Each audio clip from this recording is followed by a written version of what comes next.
I'd like to call the October 25th, 2022 VMRC meeting to order. Please stand for the Pledge of Allegiance led by Associate Member France and the invocation by Associate Member Hank.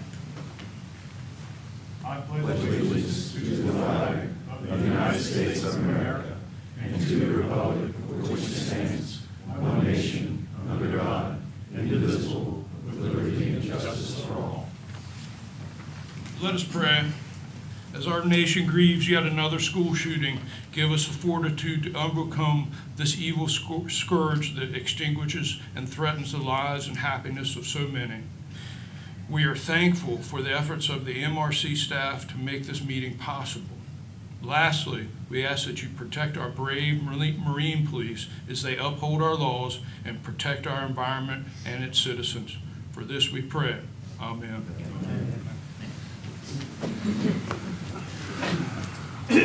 Welcome, everyone. Thank you for coming. Please be aware, I know it's kind of different in here. Our building is under construction, so the building is closed off due to damage from Hurricane Ian. Other than the restrooms, so up from here to the restrooms and the front door is about all we have access to right now. So just be advised of that. If you have anything, any special needs or anything, contact one of these guys in the gray shirts over there. They'll be able to help you with anything you may have, any questions you may have. First item on the agenda is Pat. Let's turn this over for the next meeting, please. Thank you, Mr. Commissioner. Typically, the commission meetings are held the fourth Tuesday of each month, with the exception of the month of December because of Christmas holidays. However, the Tuesday in November is November 22nd. We are closed that day for the holidays, and we typically do not have a November meeting. We do a combined meeting. So the staff is recommending that we have a combined November-December meeting to be held December 6, 2022. And it's open for discussion. Matters before the commission for the combined meeting December 6, 2022 for November and December. So moved. Second. Seconded by Minor. All those in favor say aye. Aye. Those opposed? Motion carries. Thank you, Pat. All right. Next item on the agenda is approval of last meeting's agenda. Is there any, from staff, any corrections, deletions, or changes from the commission members or staff to the current agenda? The agenda will, no, that's not soon. Matters before the commission, approval for the agenda. Move to approve. Motion by Mr. France, so second. Second. Second by Mr. Minor. All those approved say aye. Aye. Opposed? Thank you. All right, now on to the minutes of the last meeting. Are there any corrections, deletions, or changes from commission members or staff from the September 27th, 2022 commission meeting? Going once, going twice. That being said, matters before the commission. Move to approve minutes. Motion by Mr. Tankert to approve minutes. Second. Second. Second by Mr. Erskine. All those approved? Aye. Aye. I abstain. Mr. Headley abstained.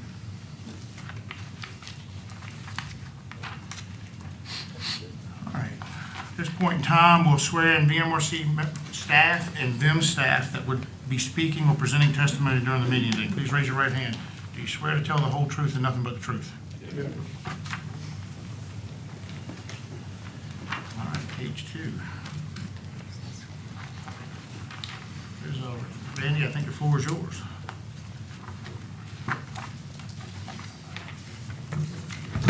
Commissioner, members of the commission, good morning. We have 3 page 2 items. You may recognize items 2A and 2B from your last month's agenda. We had some issues with newspaper public notice requirements. So to ensure that we met all public notice requirements of the Wetlands Act, we reran the advertisements, and we're back before you again today. For items 2A and 2B, you're acting as the default wetlands board for King and Queen County.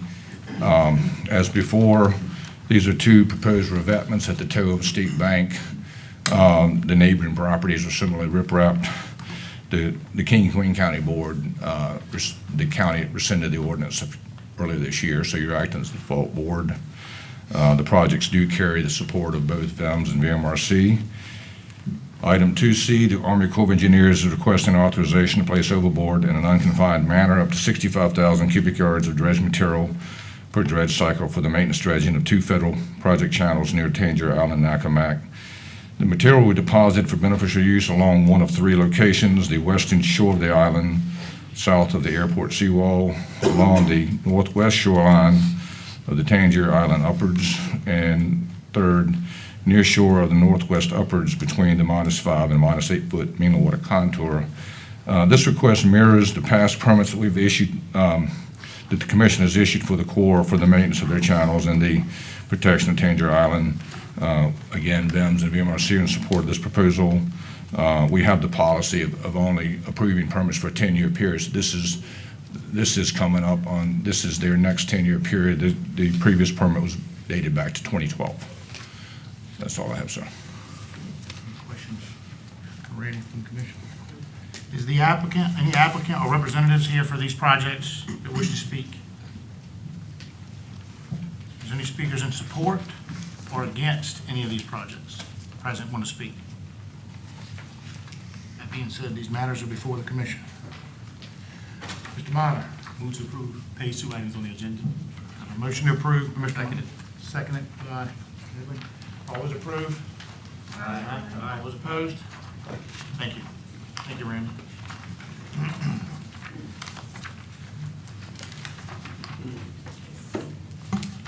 We're just getting ready. Commissioner, we do have 2 page 3 consent items today. In past practice, we've typically handled them one at a time. Is that how we'd like to proceed? Sure, that's fine. Okay, we'll deal with item 3A first. Jeffrey Paxton is requesting a modification to an existing permit for after-the-fact authorization to retain a 35.5-foot wide by 45-foot long boathouse roof constructed adjacent to a private open pile pier serving 1472 Bridgepoint Trail on the Nazareth River in the city of Suffolk. In this case, the applicant has been extremely cooperative and has removed a bar, an ice maker, a TV, and additional decking and floating docks that were constructed in excess of our authority. He is now seeking after-the-fact authorization just for the boathouse roof, which is constructed 3.5 foot wider than what was previously authorized. He has agreed to pay a $2,000 civil charge and triple permit fees in lieu of further enforcement action. He is represented by counsel today. Any questions from Mr. Elmer from the commission?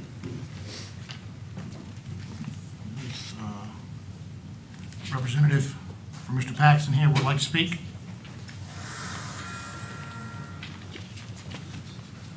Good morning, sir. Good morning, sir. Good to see you. Carl Eason for the record of Walcott Rivers Gates, representing Mr. Paxton. I think that, I talked with Lyle Varnell this morning, we think that making a rule that anybody who's a contractor should not build their own piers in the future might save everybody a lot of time. But Mr. Paxton was very, very receptive to the changes that had to be made. In fact, he pulled back more of the pier than originally required. Staff was cooperative, and I can't tell you that I appreciate very much all the help that they got in bringing this guy back into compliance. Now, we were required to remove the bar, and I always thought that that was part of a, something necessary for a pier or a boathouse. But I recall there was some authority that Mr. Owen shared with me from years ago. I think that was a correct call as well. So we're willing to accept the recommendations, if that's the pleasure of the commission. Any questions from Mr. Easton from the commission?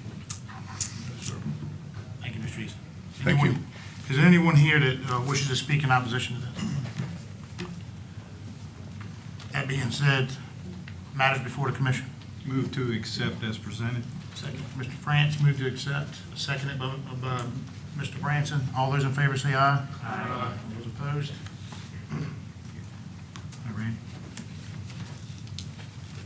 Item 3B, Crown Point Marina is requesting after-the-fact authorization to replace an existing dock with a 6-foot wide by 155-foot long floating dock, an 8-foot by 70-foot T-head, and 12 3-foot wide by 30-foot long finger piers with a total of 14 boat slips on the new dock on the Perrin River at 9737 Cook's Landing Lane in Gloucester. When asked, the applicant advised that he thought he could replace the deteriorating structure without a permit since he considered it to be maintenance repair. He further advised that he was performing the repairs to ready the property for sale to a new owner. We did ask the applicant to submit the application, which is before you today, and we will recommend approval of the project with triple permit fees of $900 and a civil charge of $2,000 for the unauthorized work. I Any questions from Mr. Owens? I believe the gentleman's represented today, I'm not sure. Yes, the gentleman's here. Is the applicant or representative here wish to speak? He doesn't want to speak. Okay, good deal. Thank you. Is there anyone in support of this project or oppose this project, present that wishes to speak? That being said, matters before the commission. Motion to accept staff recommendation for item 3B. Ferris, motion to accept, do I have a second? Second by Mr. France. All those in favor say aye. Aye. All those opposed? Next item on the agenda is closed meeting for consultation with and briefing from council. Kelsey, I'm guessing since you're virtual, we're okay with proceeding without a closed meeting? Yes, sir. Good deal, thank you. On to the next item. All right, Mr. Atkinson, petitioner for Menhaden petition to be presented to the commissioner for the governor's consideration. You have the floor, sir. Thank you, and good morning. Nice to see you all again. Last month, I gave you all a copy of a letter that was signed by 21 fishing, business, and environmental groups calling on the governor to address the reduction in Menhaden fishery in the bay. Today, I am pleased to present the commission a petition that has been signed by over 9,000 anglers asking the governor again to take action on the Menhaden reduction industry. There's a similar petition from the Eastern Shore, which you will see shortly, which makes this total just under 11,000. So I will read you just part of this letter if you can bear with me. Dear Governor Youngkin, as members of the recreational fishing community, we ask that you take necessary steps to protect the Chesapeake Bay from the risk of industrial menhaden fishing. Atlantic menhaden play a vital role in the bay ecosystem by serving as the base of the food chain for larger fish, marine mammals, and seabirds. These small schooling fish are especially critical, as you know, to striped bass, making up 30% of their diet. The latest science shows that reduction fishing for menhaden causes substantial declines in Atlantic striped bass coast-wide, which are now considered overfished. At a time when anglers are being asked to make sacrifices to protect striped bass, menhaden reduction fishing should be moved out of the largest striped bass nursery on the East Coast. Governor Youngkin, we urge you to use your authority to move Omega Proteins ships out of the bay until science demonstrates that industrial menhaden fishing can be done without negatively affecting the broader ecosystem. This action will help protect the recreational fishing, the marine food chain, and the coastal economy of the entire Chesapeake Bay region. Thank you, Governor, for your consideration. And Commissioner, I'd like to just hand you. Absolutely, come on, proceed.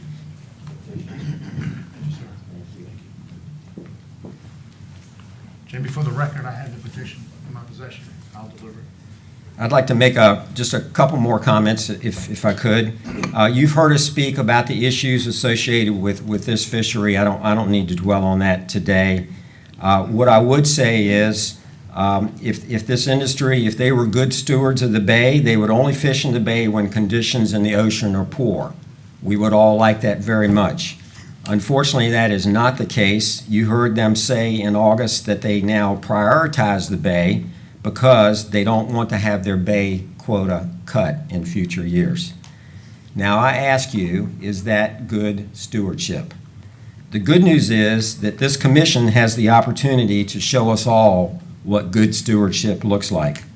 We know the science is lacking, and I remind the commission that the industry declined to participate in research on Bay menhaden proposed by VIMS and NOAA a few years ago. I also remind you that ASMFC has stated it will take 7 to 10 years to get good science on the bay. That's a long time. Here are some important facts. You saw the map that I handed out last month. 110 million pounds of menhaden are being taken from the most important estuary on the East Coast. And actually, as you recall on that map, they're being taken from a fairly relatively small area of the bay. Yes, Menhaden, we agree, are not overfished, but as you know, as you've heard us say, that is a coast-wide designation only. Striped bass and other fish and birds are dependent on Menhaden. That's a fact. The bay produces at least 70% of all Atlantic striped bass, and they are in steep decline. Anglers have observed declines in Bay Menhaden for years. And recently, spotter plane pilots have also commented that schools are often fewer or smaller over the past few years. This may explain why it took until mid-September for the industry to hit their bay quota in spite of fishing the bay very hard every day. Both Menhaden and striped bass recruitment numbers in the bay have been low for years, especially in Maryland, where Menhaden literally have to run the gauntlet to get there. Again, reference the map. These are all red flags. It's far from perfect science, but I call them red flags, and they strongly suggest the need for caution. I note that this commission has acted responsibly in the past to protect striped bass, speckled trout, and crabs, to name a few, even when the science was very incomplete. That's what thousands of citizens are asking you to do with Menhaden, the most important fish in the sea. And this action would obviously go a long way to reduce user conflicts. Thank you very much. Thank you, sir. I have a question. Mr. Hack? Oh. Yes, sir. The petition you presented, is that been signed by citizens of the Commonwealth, or is that a? Mostly citizens of the Commonwealth. I think some people in Maryland have also signed on, because the Maryland anglers, as it turns out, are also very concerned about this, because they feel like enough Menhaden are not getting up into the Maryland Bay waters. So, yeah, but primarily it is citizens of Virginia, and the one you'll see shortly is exclusively Eastern Shore Virginia residents. Thank you. Any more questions for Mr. Edson? Thank you, sir. We'll take public comment now on the Menhaden issue for those who want to speak. Chief Gear, is the ones you have stars beside highlight, that's who wishes to speak? That's who was in there when I gave it to you, sir. Okay. Is it Christine, is it? Christine? Yes. Please proceed to the podium. Thank you, sir. You have 3 minutes, everyone. You don't have to use the whole 3 minutes, believe me. Raise your right hand. You swear to tell the whole truth, nothing but the truth? Yes, sir, I do. Proceed.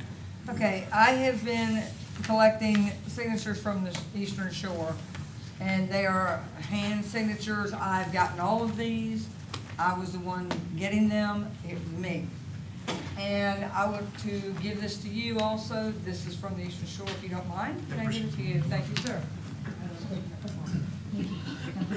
Thank you. Mrs. Hogg, let the record reflect that I have it in my possession to carry to the governor's office.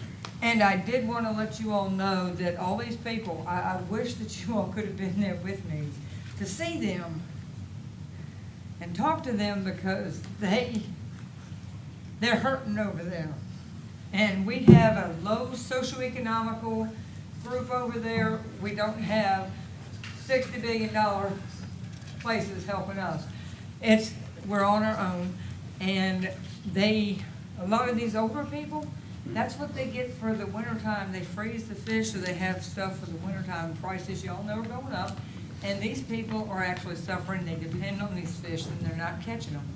And they're begging me to please do this. They want to come over, but they can't get here for obvious reasons. But they are praying that you all will make the right decision, and I'm with them. We're praying that you all do make the right decision on this. They need your help. The little guy that's fishing over there, I mean, a couple of them have had to quit their jobs and go work at McDonald's and Hardee's. And it's in Cape Charles, if y'all want to go by there and ask if they're there, because I'm sure they'd love to talk to you. But all this money is going everywhere else but here, and it's got to stop. I mean, we've got to put things back in perspective so that we can take care of our own. Please speak into the mic. Oh, You're I'm not- sorry. this is I am sort so sorry. I'm asking y'all to please take care of your own because we are Virginians. We're not anybody else. We're Virginians. And if we don't stop this now, how long before Russia comes into our waters or China or anybody else? If we don't stop this now, it's going to happen. And you all know it. And I am begging you and imploring you, please do the right thing and please help us keep our bay. And let's see if we can get the science going and let them go out in the bay or in the ocean and fish in the ocean. Their nets are too big for the bay. They're destroying the bay. Thank you. And ma'am, I got one question. Okay, I got a question, got an answer. This petition, are the names on this petition on the other one as well? So this No, one- sir. This one is just exclusive to This is itself. exclusive Eastern Shore. I was on the shore and they were They're written. not Yes, sir. included in the other one. No, sir. Thank you. Any questions from the commission? Yes, sir. France? Can you kind of give me a description is this hurting commercial and recreational, and could you describe how? Sure. Okay, as far as hurting, let's go with local people. They go fishing and they go to the docks and everything. I've been down on the docks. They're out there fishing and there's nothing. There is absolutely nothing. They've got empty coolers and that doesn't happen. Morley's Wharf, Kip to Peak, Cape Charles are three of the main targets. And they were catching absolutely nothing. And then you've got your guys doing the crabbing. They don't have the bait fish from the bait catchers to put in their crab pots. So those now, to me, commercial fishing is the little guy. The industrial factory fishing would be the bigger guy, and we know who that is. But these guys, a couple of them had their boats, crabbers, had to sell their boats, not because it was becoming winter, because they were still, this is in August. They had to sell their boats because they couldn't get out there. Things were happening to their, we don't know what happened to their floats. Got an idea, but their floats were disappearing. We don't know why. And the cages were left at the bottom of the bay. We don't understand how that happened. But the problem is too, then you've got your bait guy, your Menhaden bait fisherman. That's not a problem. They are not catching 100,000 pounds of fish at one crack. They have one boat, maybe two. Their nets aren't as big as other people's. They're smaller. And they're not catching near as much as the other folks are. They are taking and getting, they have 8 boats out there at one time. The one company does 8 boats at one time, and I've got pictures. I can prove everything I'm saying to you. And we're asking that stop because it's putting little guys like Cape Charles, and then you've got your fishing charters. They're having a problem with their fishing charters. And they don't like going out there with their people and seeing dead fish floating all over the place. That's happened several times this year, as you all know. And they don't want to come back because of dead fish, people staying in the Airbnbs and the VRBOs. I've got 2 of them. I had cancellations this year because of dead fish. It's dangerous, and the dead fish at Morley's Wharf, there was a terrible ammonia smell coming out of that dumpster that day. When they found us and told it where it was, we went dumpster diving. We got it, and it was bad. And I had to tell people, you've got to get off that pier because ammonia can kill you. It was that strong. Should have been a hazmat incident. I would have called it a hazmat incident, but I don't work for that fire All right, department. ma'am. Thank you, sir. Any more questions? All right, thank you. You're welcome. Thank you for your time. I appreciate it. William Brett, I can't read your handwriting, but it's B-R-E. Bradley. Proceed. Raise your right hand, please. You swear to tell the whole truth and nothing but the truth? I do. Proceed. Make sure to speak in the mic. This is for the record. I'm just a recreational fisherman. I am a member of the Peninsula Saltwater Fishing Association, and one time I was a member of the CAA state. I've fished all my life, mostly croakers and spots. I got a larger boat, started striper fishing. I used to work, and in the afternoon at the James River Bridge, we used to go out and catch anywhere from 4 to 10 20-inch plus stripers regularly, and kept the 2 we had, and I love stripers. The last 2 years, again, I'm living right at the James River Bridge at the condominiums there. I can be in the river in 10 minutes, and I have not caught but one 20-inch striper at the James River Bridge in the last 2 years. And again, I used to fish other places for stripers. One day I trolled 70 miles trolling the Chesapeake Bay Bridge Tunnel and up to Kiptopeke and up to Plantation Lake. Saw no birds working, saw no fish caught trolling.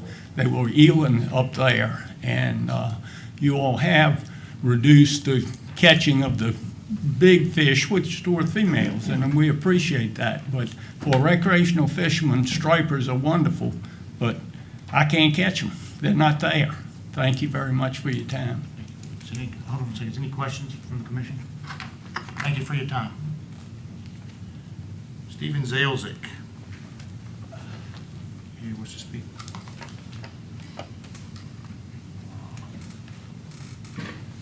Please raise your right hand. You swear to tell the whole truth and nothing but the truth? I do. Speak into the mic, please. Wow. I must say I was blown away by the two presentations I just saw from people I'd never met. Steve Atkinson, I think was one. Christine Medea? Okay. My name is Dr. Stephen Zalzak. I'm a resident of Moseley, Virginia. I have prepared an 8-slide PowerPoint presentation entitled Menhaden Reduction Fishing in Virginia Waters, Problems and Solutions, which I believe we have before you and which I believe you can read and understand in less than 5 minutes. Thus, I will depart from going through the slides in order and simply talk about something I will call how to be heroes. If you turn to slide 4, you see I addressed 3 questions. I should have really titled it 2 Problems and 1 Solution. Question number 1, is the VMRC in violation of the Code of Virginia? Sadly, my answer is yes, which I detail in slide 5. This is our first problem. Question 2, is there localized depletion of Atlantic menhaden in the Chesapeake Bay? Again, sadly, my answer is yes, which I detail in slides 6 and 7. I refer you especially to slide 7 where I detail or describe Michael Academia's work, which I believe he will speak later today. I saw him in the audience. This is our second problem. And finally, question 3.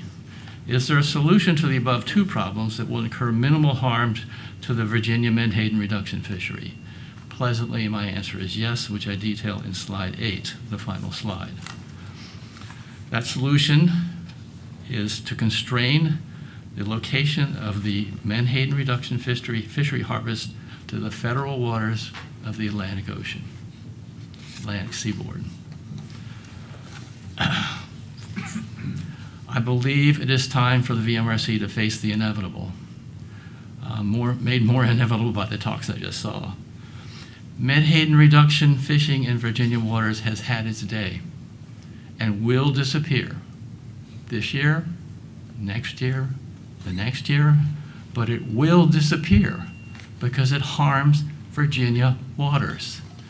Note, this does not mean the demise of Virginia menhaden reduction fishing, only that the harvest will come from federal waters, just as it does for every other Atlantic coast state. This transition will take place in one of 2 ways. Either the VMRC can be heroes by embracing and implementing this solution immediately and receive the overwhelming support of the scientists and watermen of the Chesapeake Bay. Or you can resist and face the inevitable lawsuit, which you will certainly lose. And then, at that point, you will not be viewed as heroes, but rather as villains. I assume you would rather be the former than the latter. So I implore you, every one of you know in your All right, hearts sir. what the Wrap it right up. thing. Time's up. I need 10 more seconds. You got 10. So do it. Be heroes, not villains.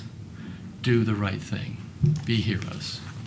Thank you for your time. Any questions from the commission, Mr. Zalek? Thank you. Phil Zalzak.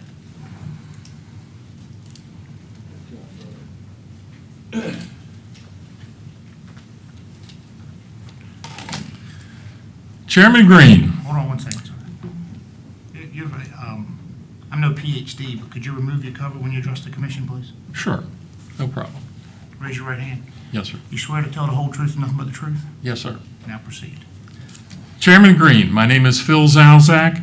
Regarding the Atlantic Menhaden fishery, the commission is violating Virginia law, ignoring the latest science, and ignoring American fishermen and conservationists concerned with the health of the Chesapeake Bay.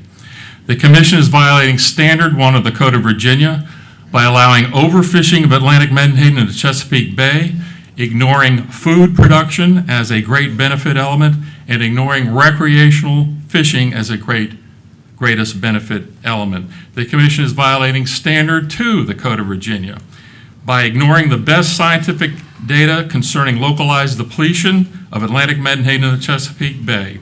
The most recent data collected by the College of William and Mary is that there is insufficient Atlantic menhaden in the main stem of the Chesapeake Bay to sustain the osprey. Data collected in 2021 shows that the osprey productivity metric, in parentheses, chicks per active nest, is 0.46, compared to sustainability threshold of 1.15. That's a 60% below where it needs to be. The commission is violating Standard 3 of the code by not managing interrelated stocks in territorial waters of the Commonwealth as a unit. Striped bass are dependent on Atlantic menhaden for their survival. In 2021, the Atlantic States Marine Fishery Commission lowered total allowable catch of Atlantic menhaden by 10% coast-wide to decrease the mortality rate of striped bass. However, they did not reduce the 51,000 metric ton allocation to the reduction fishery in the Chesapeake Bay. If the bait sector is added to the reduction quota, the Chesapeake Bay estimated harbors rises to over 59,000 metric tons, or over 30% of the total allowable catch for the entire Atlantic coast. That's over 250 million fish being removed from the Chesapeake Bay on an annual basis. Clearly, overharvesting is occurring. The commission is violating Standard 4 of the Code of Virginia and the purpose of the Virginia Administrative Code, Chapter 1270, discriminating among fishermen by allocating 90% of the total allowable catch to a Canadian-owned company to the detriment of American fishermen and American conservationists. Finally, if you do nothing this year, continue to break the law, and ignore the latest science, ignore those requesting to end reduction fishing in Virginia waters, I, along with national and local organizations, will see you in court. Thank you for your time. Any questions for Mr. Bill? If you have any questions, I'm glad to answer them. Thank you for your time.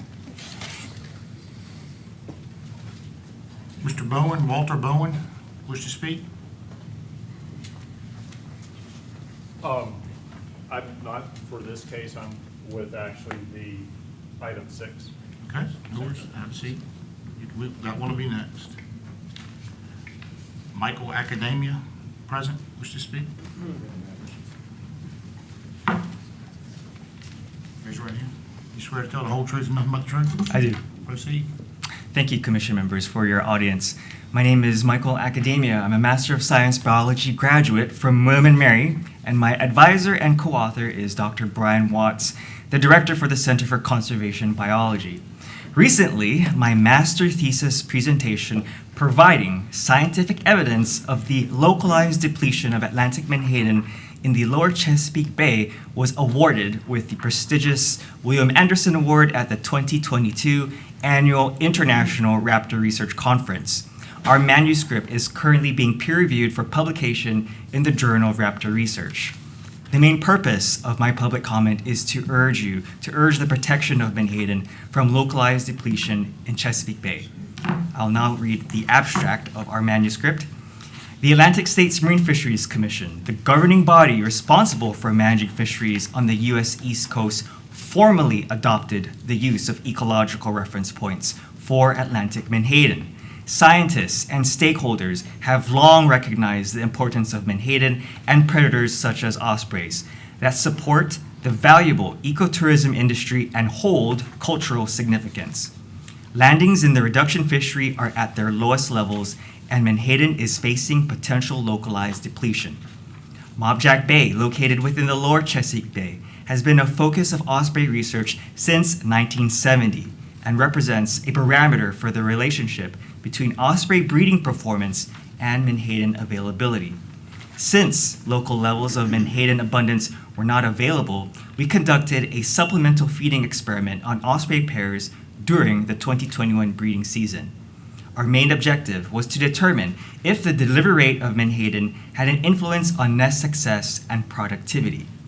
Nest success and productivity were significantly higher within the treatment group. The added average biomass and energy content per day per nest had an influence on pairs reaching maintenance reproductive rates. Reproductive rates within the control group were low and unsustainable, suggesting that current Menhaden availability is too low to support a demographically stable osprey population. Within the handout, there's some supplemental information on definitions and main conclusions. Thank you. Any questions? Thank you, sir. Thank you.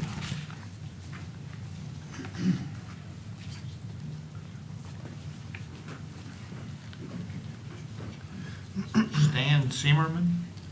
I don't know if I'm saying that, I can't see your spelling here. Did I say that right? Yeah, close enough.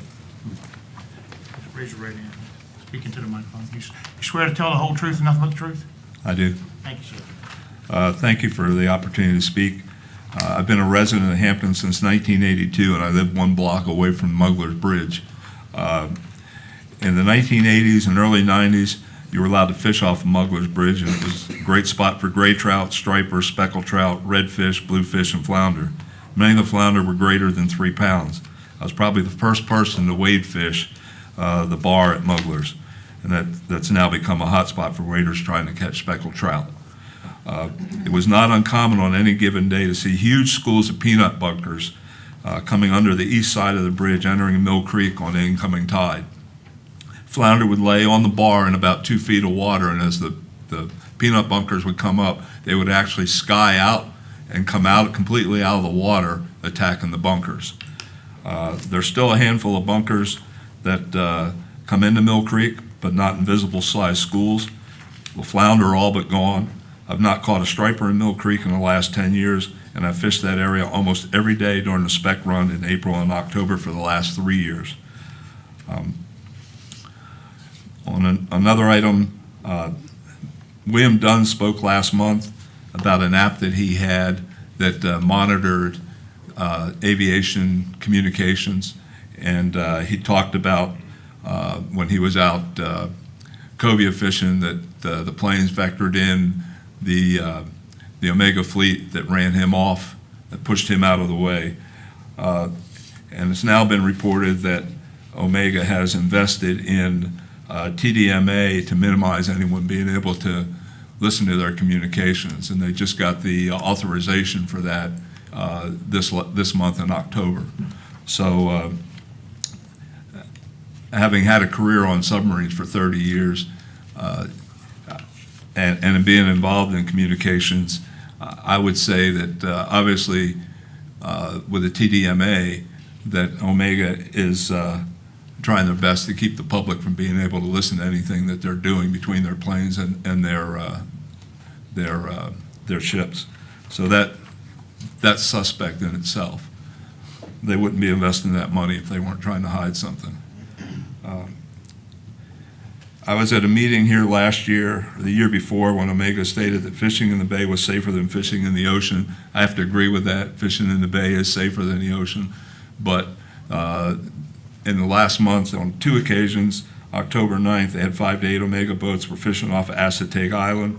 October 16th, at least 6 Omega boats were fishing off of Ocean City, Maryland. Obviously, they're more capable of fishing in the open ocean, and they can do so safely. I'm also a member of the Peninsula Saltwater Sport Fishermen's Association, and I stated last meeting that our recommendation was to do a 2-year moratorium and move them out of the bay. Your time's up, sir. Yes, sir. Thank you. Any questions for the speaker?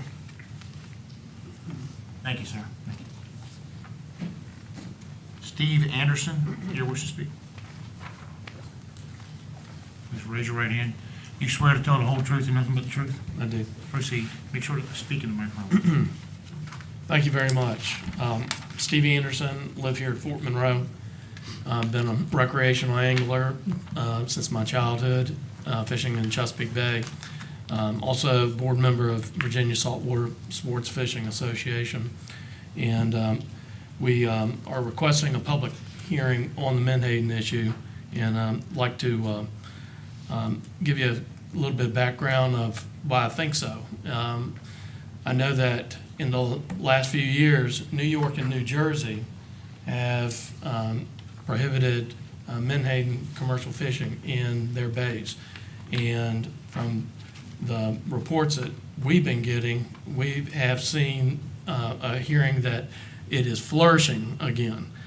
And so why are we still allowing this to happen when everybody's saying there's a depletion? So I know that a couple of years ago, y'all took over the oversight and enforcement for Menhaden from the General Assembly, a major step forward.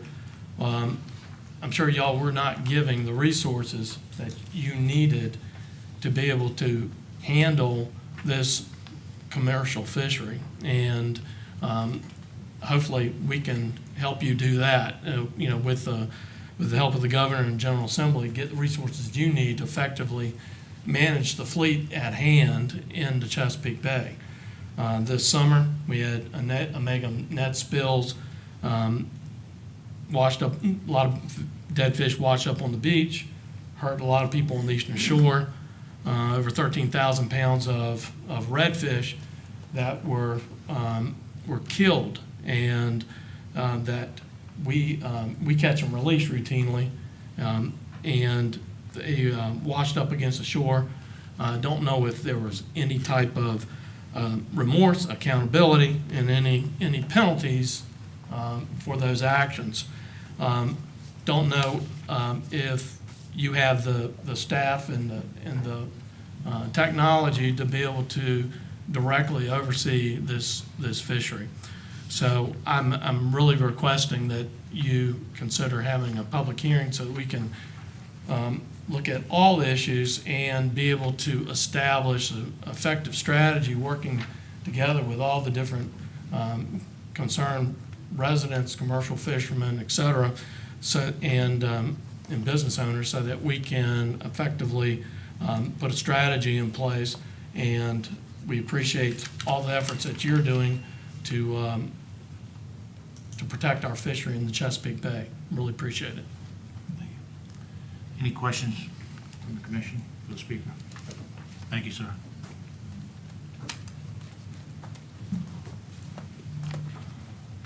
That concludes all. This is it, Pat? So that's all I had, sir. Thank you. One more here. Did the one more here sign up to speak? I did, yeah. Did you? Where's you at? What's your name? Jacqueline Higgins. I know who you are. I've seen your picture. Come on up to the microphone. Welcome, Ms. Higgins. Raise your right hand, please. You swear to tell the whole truth and nothing but the truth? I do. Speak in the microphone for the record. Hi, good morning. I'm Jacqueline Higgins, and I'm here representing the Theodore Roosevelt Conservation Partnership. We are a national organization that's dedicated to guaranteeing all Americans quality places to hunt and fish. And I had the privilege over the course of this year working with VSSA and Ms. Christy Mettis on the Eastern Shore with our petition to support moving the reduction fishery out of the Chesapeake Bay. And I do have one more letter. I'm sure y'all have seen it, but I'd like to give it to you today, if I may. Proceed to that. Thank you. So this petition that we've been kind of circulating over the year has been in support of with national organizations and local organizations, including TRCP, VSSA. We have the Coastal Conservation Association, Marine Retailers Association of the Americas, and the American Sport Fishing Association, among others. This letter is in support of our petition, as well as support in general for moving the Menhaden reduction fishery out of the bay. It's signed by 22 local businesses and charter captains who have felt the economic impacts of the reduction fishery in the bay specifically. So we have local organizations that are asking for action by the VMRC and by the governor to help improve the economy and the ecosystem that we have here in the Bay. We're talking marina owners, bait shop owners, charter captains, and nationally as well. We have manufacturers, we have tourism operators. People are being affected nationwide, not just in Virginia. So this isn't just a local issue that a couple people are speaking about. This is a national issue that we're bringing attention to, and people are concerned up and down the East Coast, not just in the Bay.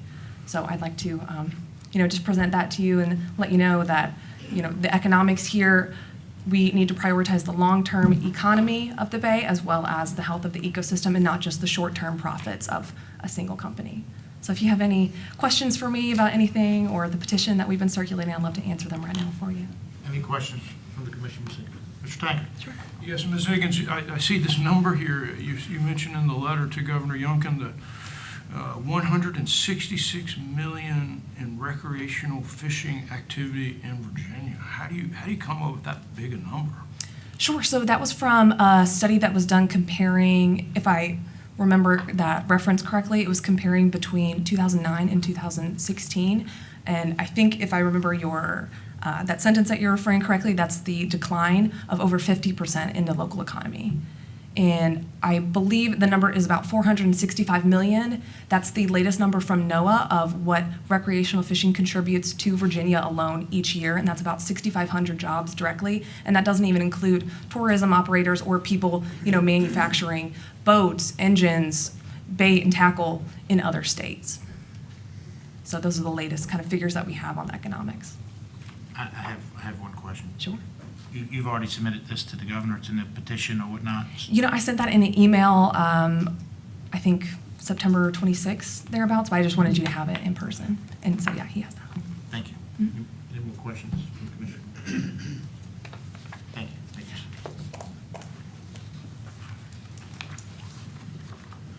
That concludes the speakers I have.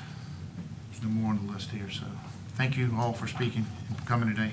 Appreciate you being punctual in the essence of time. And I know it's a lot for you guys to come here and get a slot out of your way. We do appreciate hearing all your different points of view, so thank you. That being said, item number 6 on the agenda, looks like that's coming to you, Mr. Madden. You're the next contestant. Good morning. Good morning, sir. Mr. Commissioner, associate members, I'd like to direct your attention to the mouth of the Potomac River. This is a project this is a living shoreline project. Right. Thanks, Randy. He's always got my back, I gotta tell you. Mr. Clarence Bowen, who spoke just a few moments ago, he's here.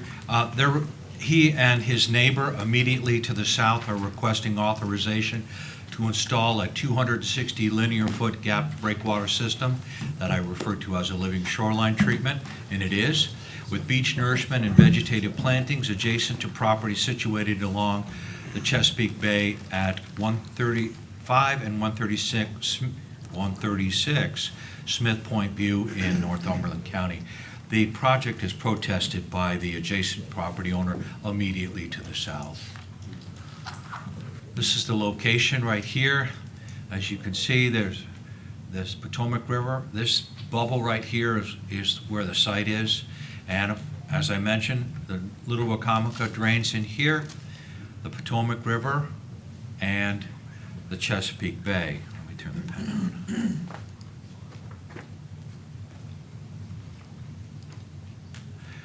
The site's along a unprotected beach, and the next picture, this just shows the partners in the application. Mr. Bowen, who's present today, is this house here. Mr. and Mrs. Selden immediately below, and the protestant, Mr. Atkins, Mr. Raymond Atkins, is here.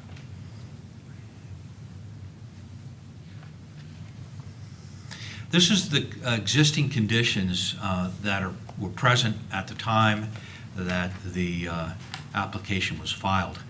But one thing you'll notice is kind of prominent here is, one, the lack of any stabilization along the shoreline. It's not armored. It's wide open to the bay.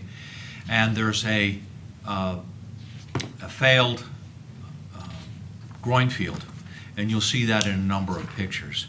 I'd like to draw your attention to these fetch calculations immediately over here. The fetch to the northeast is 22 miles. The fetch across to Tangier Island is 12 miles, and to the southeast is 25 miles. So what they propose, let's take a closer look at that. What the protestants propose is the installation of 3 armor stone breakwaters, the smallest of which will be, and it's the one on the north, this will be, let's see, let me just double check so I get it right. It'll be 40 feet from the upstream property line. The structure will be 60 feet long. There will be a gap of 40 feet. The center one will be a 60-foot long structure, an 80-foot long structure, and the third one will be 120 feet.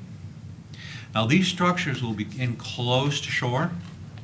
They will be offset, and the important thing, I kept that laser pointer there to show you one important thing, but they will be installed immediately along the shore, right at mean low water. They'll have a 30-foot base width. They'll be backfilled with clean beach sand, largely intertidal, and that will also be nourished. It will also be planted with salt meadow cordgrass and switchgrass. This is a design that is typical of a living shoreline. These will have a 30-foot base width, but I want to show you also that the entire system will be offset 60 feet from the protestant shoreline. That's from this point to here will be 60 feet away. So there won't be any direct impact or invasion of the property line to Mr. Atkins, which has his property immediately to the south. And here I wanted to show you that the proximity of the structure to the shoreline, it's butted right up against it. Along the shoreline, you'll see in the photographs that follow, the height of the bluff or the scarp in the upper reaches of the beach ranges from 5 to 8 feet high. Now, it's been filled in a bit with sand because there's so much sand moving around here, but at times that bluff is as much as 8 feet high. There's also, you'll see in a moment, exposed roots, and when I was there, that's a wet bank. Things are happening there on a daily basis. I walked along there repeatedly. It doesn't even have a chance to dry out. And before I go on this, I wanted to point out that this is a 30-foot wide structure.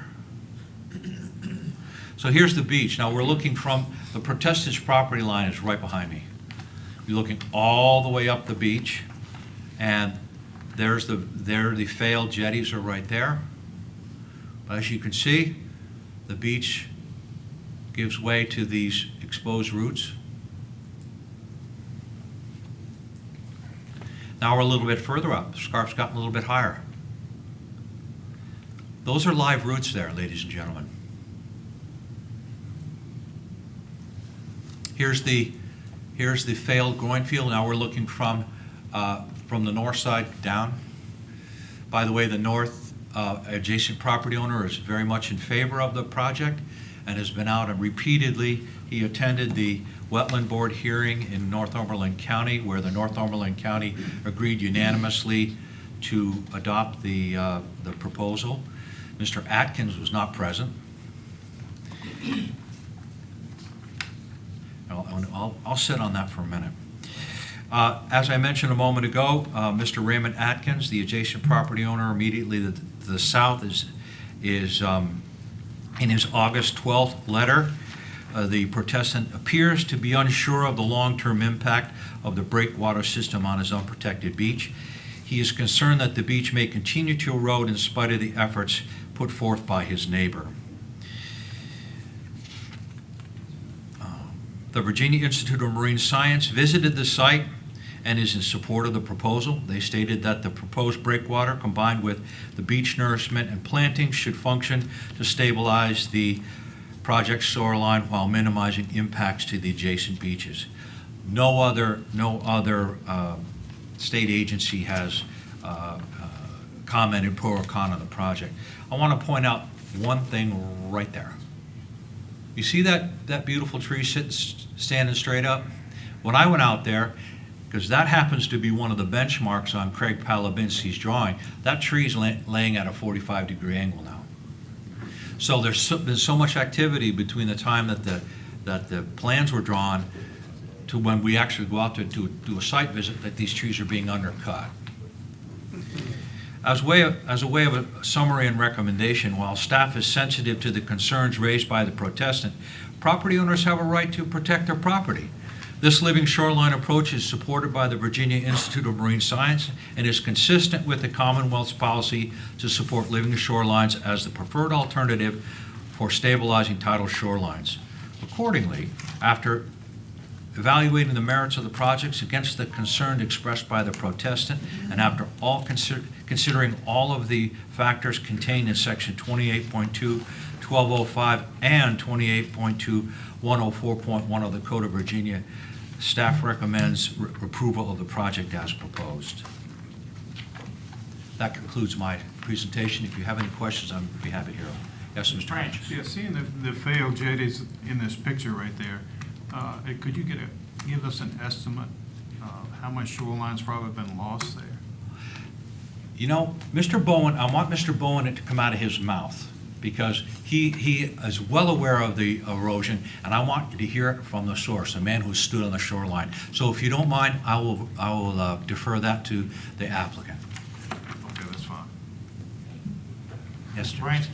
Yes, Jeff, the beach nourishment, how much fill? Is it going to fill up to where the root line was? Is that the plan? Is it going to restore soil on the roots that you showed in one of the photos? Or is it going to be, how much, nourishment is going to happen on the beach? The beach is going to, let me go back a little bit to give you an idea of how these systems work.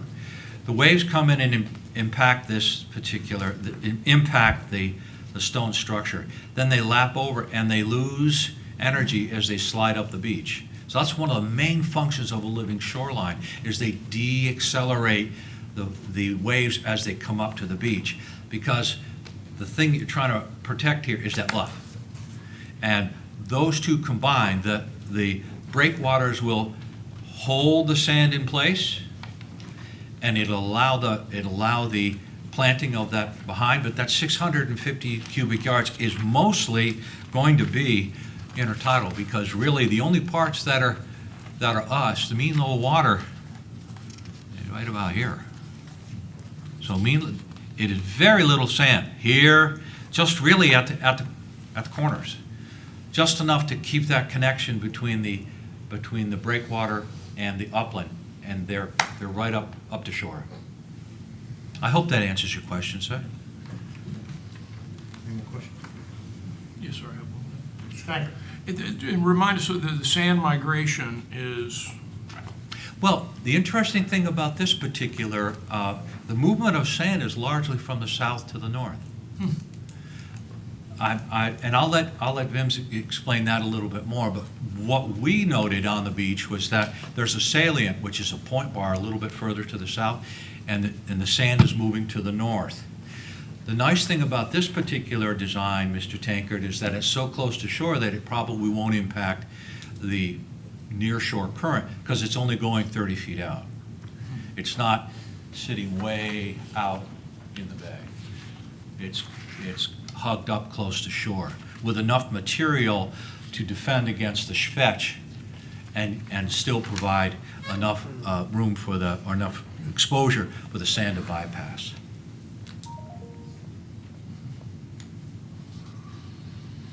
And, excuse me, one more question. And the adjacent property to the north is aware... He's great. He's great with it. Yeah, he attended the county wetland board hearing. He was invited to the site visit that we conducted with VIMS. with the agent, with the owner, and Mr. Atkins was also invited, but he declined to attend. So Mr. Bond, thank you, has been on it from the beginning. Any more questions from the commission? Thank you, Jeff. You're welcome. Is the applicant or representative of the applicant present and wish to speak? Yes, sir. Please proceed. Voting. Raise your right hand. You swear to tell the whole truth and nothing but the truth? I do. Proceed. Well, thank you for letting me address you. My name is Walt Bowen. I'm actually the son of Clarence Bowen, who is one of the two applicants. I'm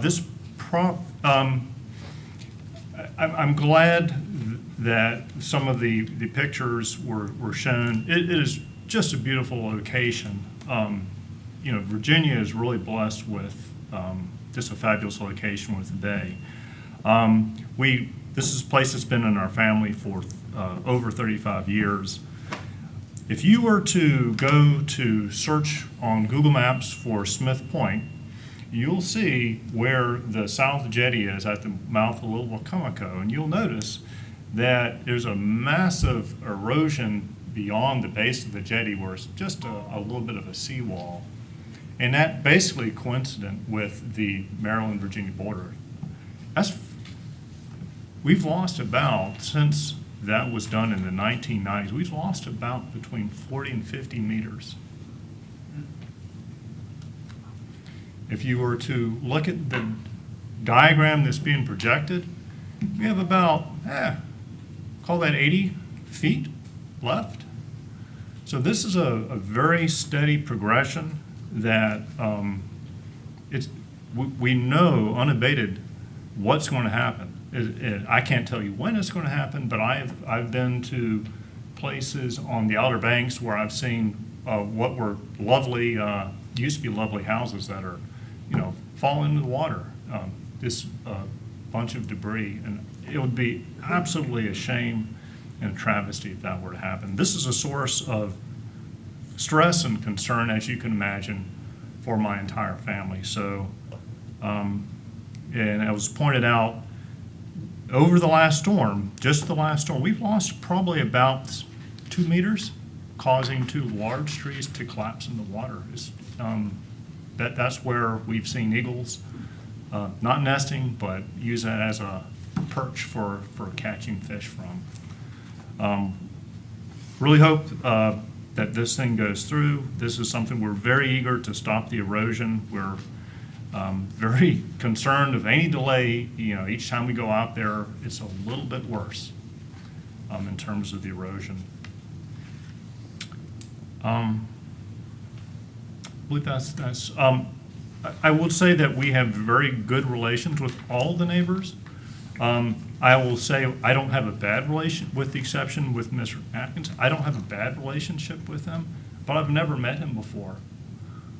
He inherited the property. I'm not sure what his motivations were. I'm sure he's speaking from a perspective of what he considers his best interest. But in trying to, I put a lot of time and effort trying to understand what was needed. As you saw, we had failed growing fields. We've tried something else and it failed. And I am convinced, I'm not an expert, but I am convinced that this is our last chance. Had plenty of opportunities, but he's never there. He doesn't come to things that he's invited for. So I'm not sure how to convince him. So I'm hoping that just based on I think a very good presentation and what you've heard, that'll be sufficient. That's really all I have to say. Thank you very much for letting me address you, sir. Any questions for the applicant, the commission?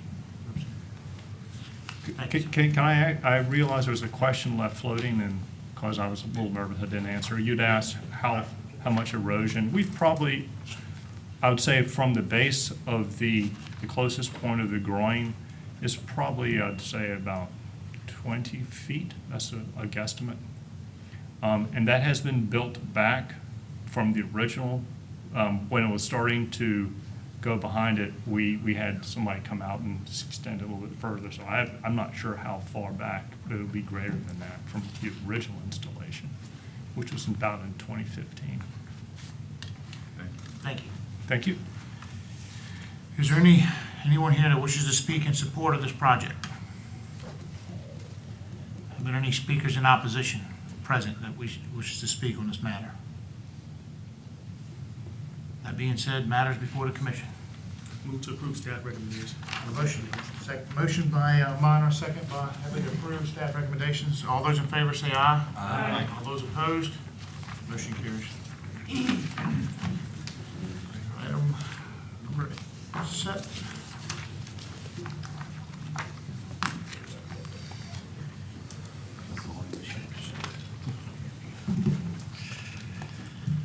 Good morning. Good morning, man. How you doing? Good.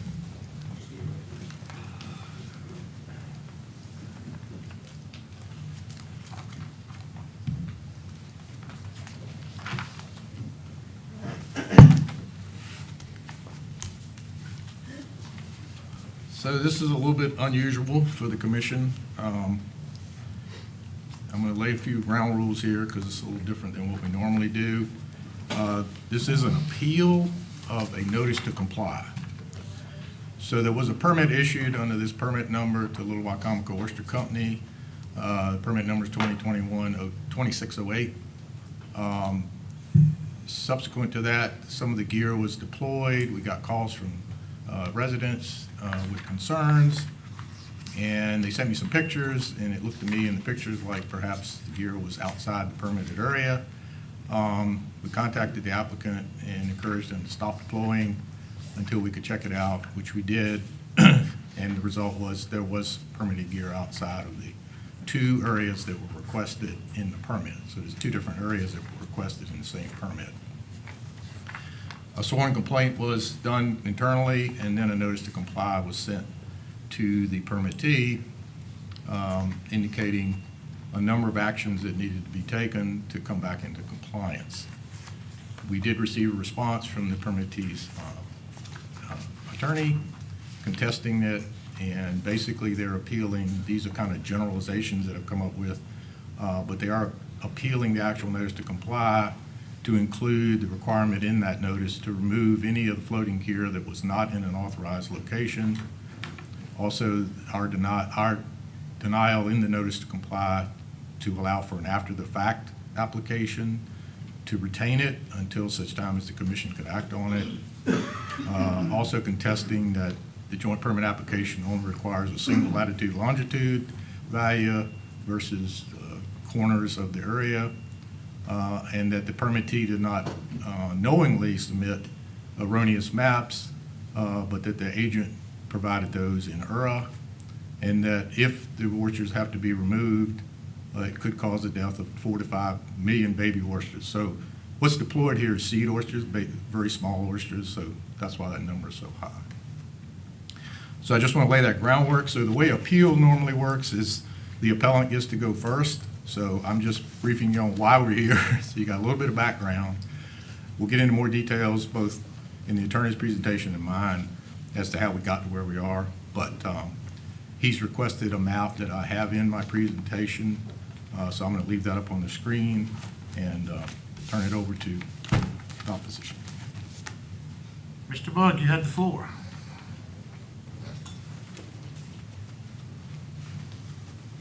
Is that good?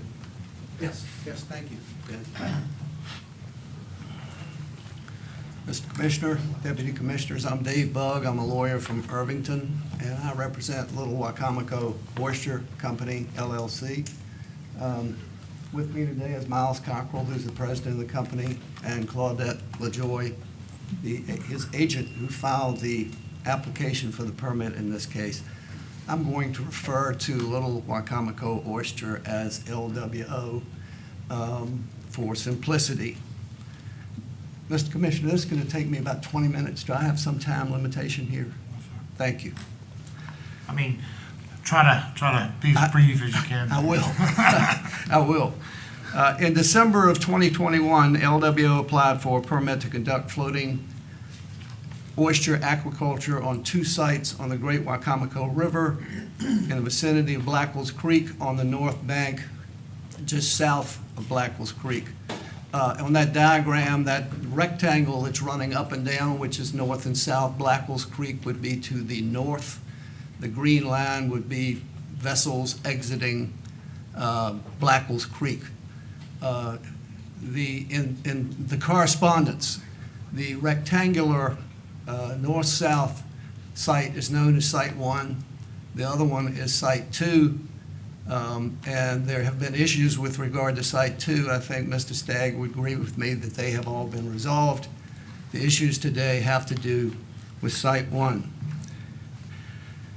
In anticipation of that permit, LWO bought this lease, which is number 22845, which is for the north-south rectangular Site 1, for $22,000 in September of '21.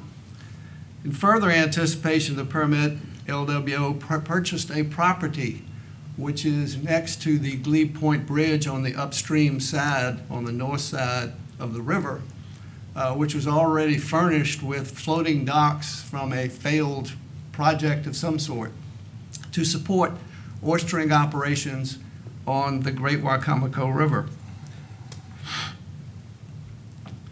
The permit for both sites was issued on April 28 of '22, and in reliance on that permit, LWO spent in excess of $185,000, and this is just on Site 1, because you split the number in half, for the gear and for the labor to install these lines of floating oyster cages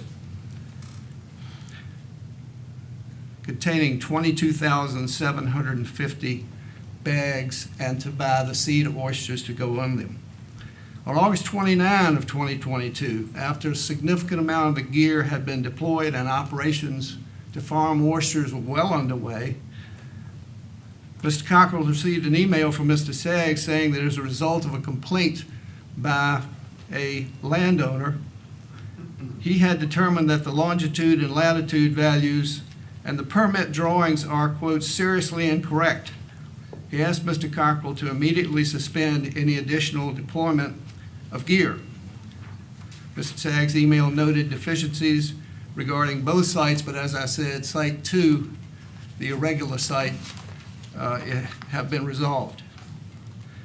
In a more detailed email dated September 1 of '22, Mr. Stagg furnished a number of drawings, but one of them was the color-coded drawing that is on the screen.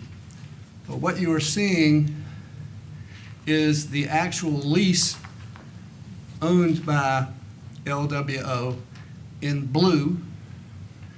The red rectangle represents where the gear was deployed pursuant to the permit, and the green polygon, which at its southern end actually runs ashore, as you can see, is the polygon generated by the erroneous GPS coordinates that were on a drawing that was attached to the application.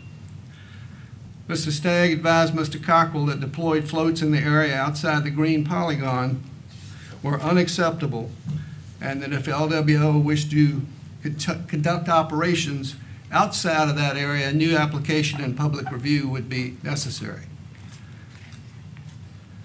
On September 13 of 2022, on behalf of staff, Mr. Stagg issued the notice to comply, which, after noting that the intent of the application was to request a rectangular area similar to the one marked in the field. That's the red rectangle that you're seeing there. The drawing in latitude and longitude values generate a much smaller area, and that much of the already deployed floating enclosures are not within the footprint of the, what he referred to as the permitted area, that green polygon.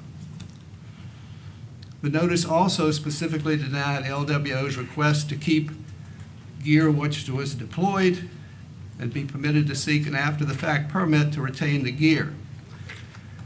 From that notice, this appeal is taken. I want to mention some statutes that govern what we're doing here today. Statutes created this commission, and statutes delineate its authority. Effective July 1, 2022, Section 282618A of the Virginia Code was amended. The issue I'm about to raise was not in the notice of appeal, because frankly, I did not know about this amendment when the notice was filed. Until July 1, 2022, Section 282618A said, "The Commonwealth shall guarantee to any person who has complied with ground assignment requirements the absolute right to continue to use and occupy the ground for the term of the lease." The section did not specify any particular use. The only requirement for the effectiveness of the statute was that the person must have complied with ground assignment requirements, which means the person has applied for and has been approved for and has paid the fees necessary to lease Commonwealth-owned bottomlands. This is in Subtitle 2, Title Fisheries, so it's talking about bottomlands such as oyster ground. There is no reference to or requirement of MRC oversight as a prerequisite to this absolute right.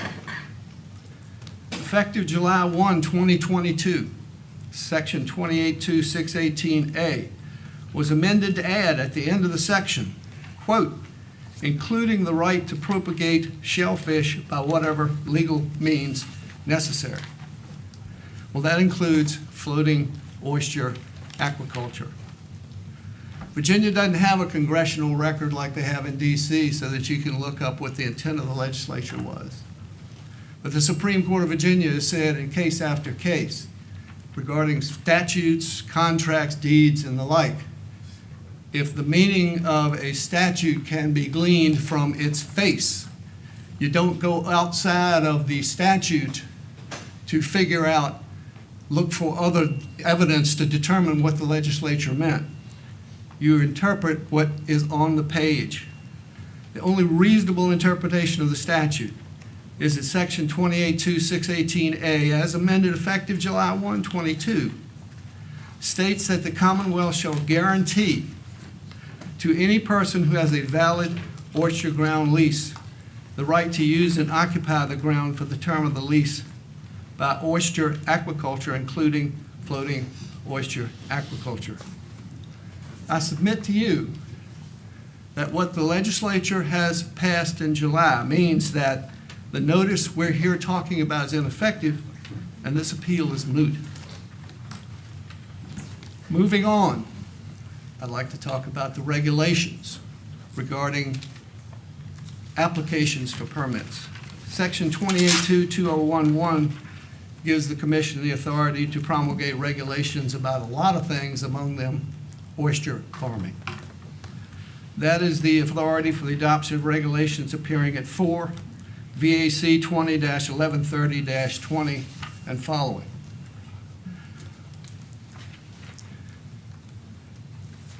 There is a section which is 20-1130-30 entitled Notification Procedures. That is the section where the regulations promulgated by this commission set forth what has to be in an application for a permit, such as that in issue today. It lists items A through N. I'm not going to go through all of them, but I will tell you that A through L, all that information is in LWO's application here. M is any other information the commissioner deems necessary to evaluate the proposal.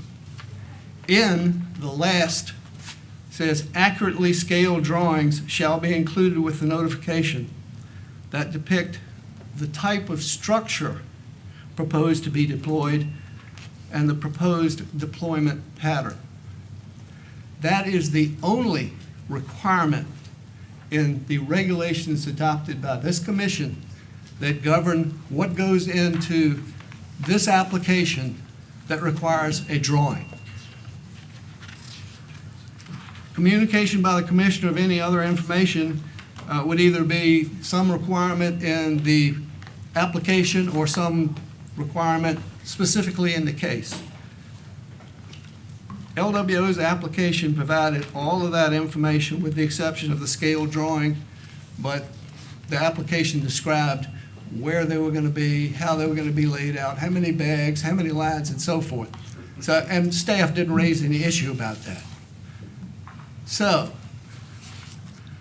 we need to look at the application to see if the application met the regs and if LWO supplied the information that was requested.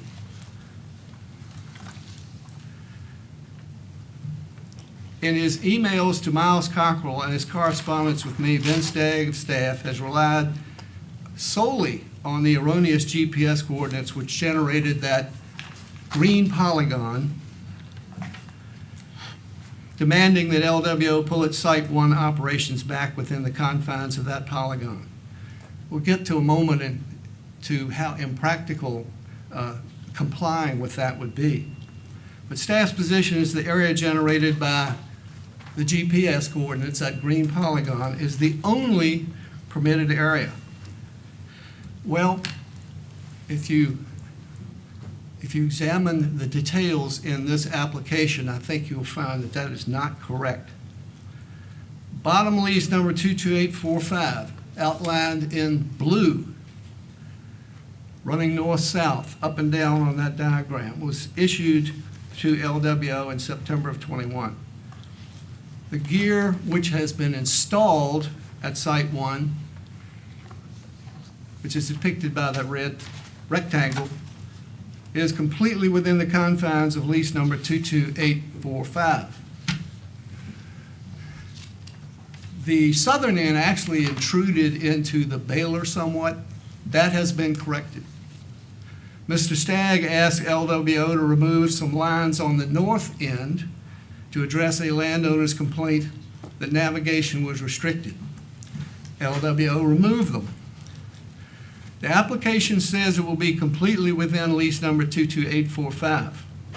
It's in the cover letter from the agent, and it's at the bottom of page 20 of the application. The Commission's records, when you look up these leases, includes an overhead description of this lease, so there's no question but that the Commission knows where this lease is. The application says in multiple places that the cage array will be 267 feet wide and 860 feet long, which is a rectangle.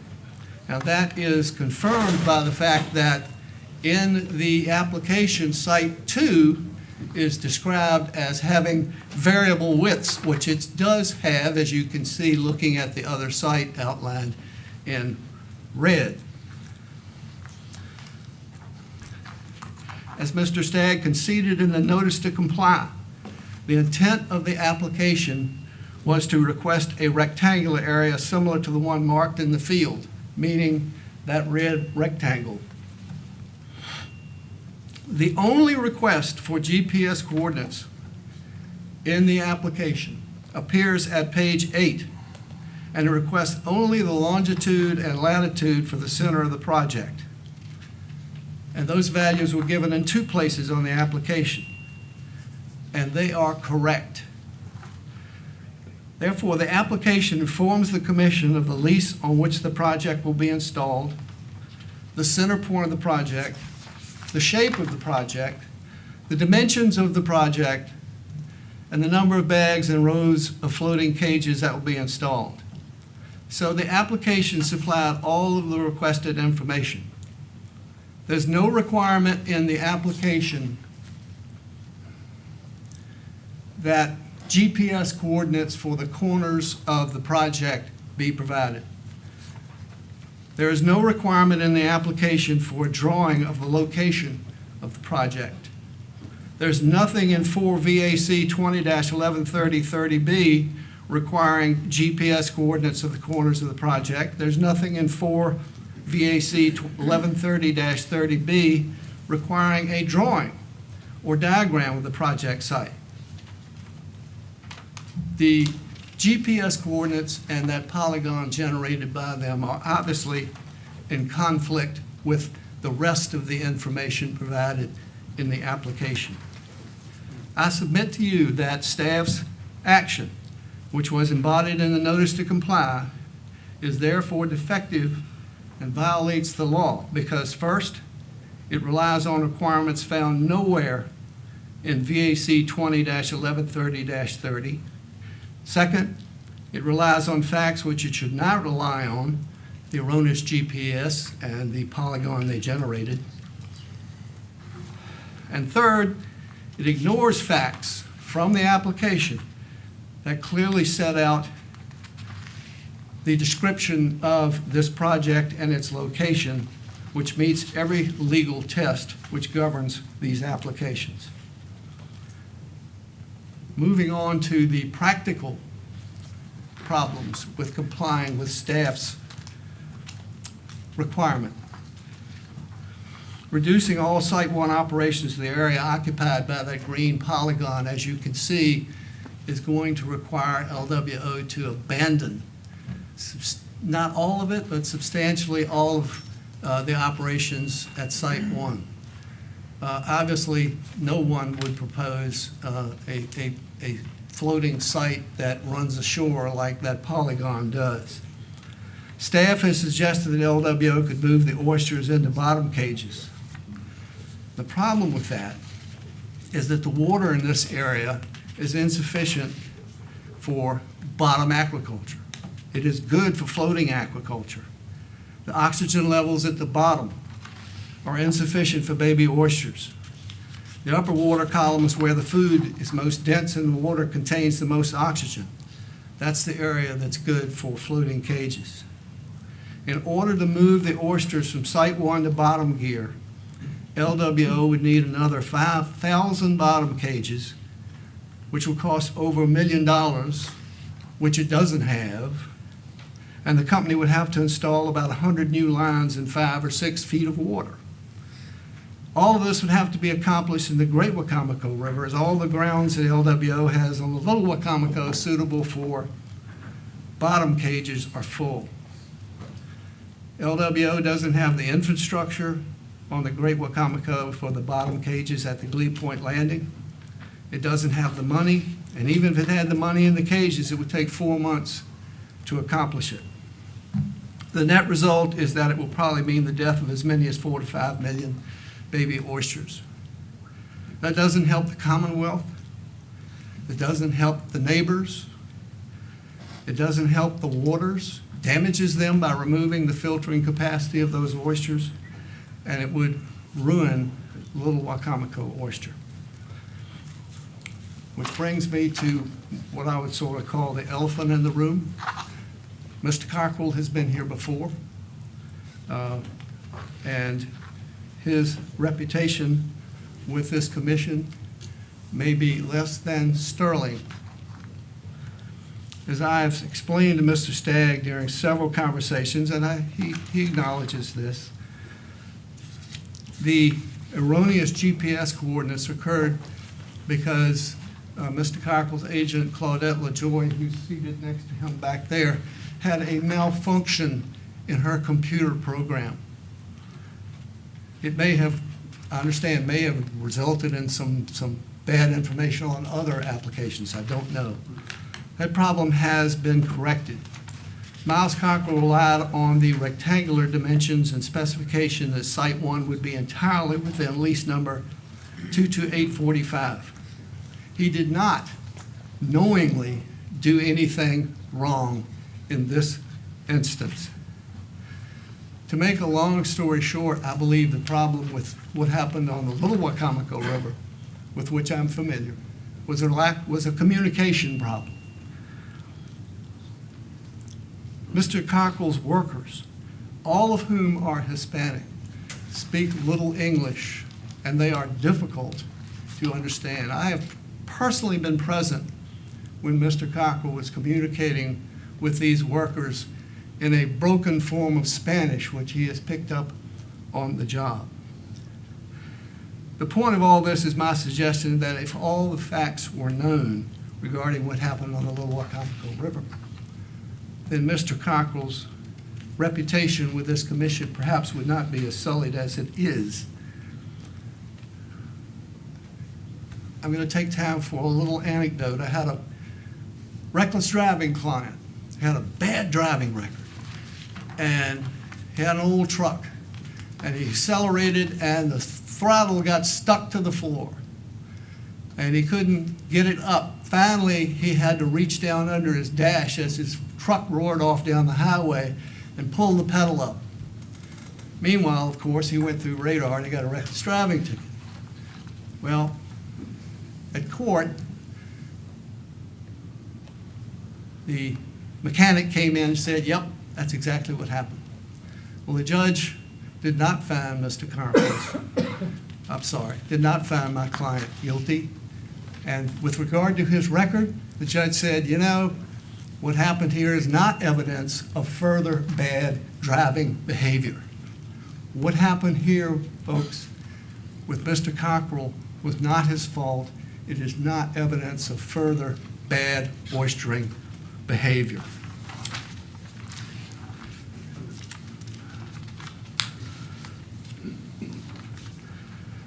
This commission should decide the merits of this dispute based on the facts of this dispute and those facts alone.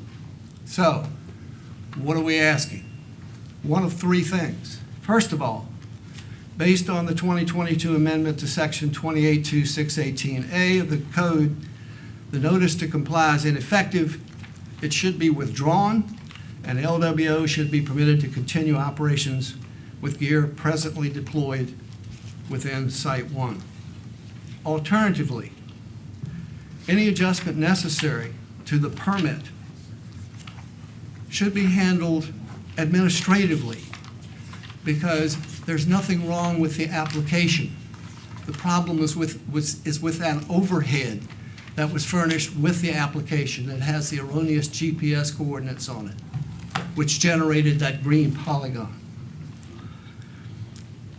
Thirdly, at the minimum, Little Wacomico Oyster should be permitted to file an after-the-fact application without the erroneous GPS coordinates, and in the interim be permitted to continue its operations with gear deployed thus far.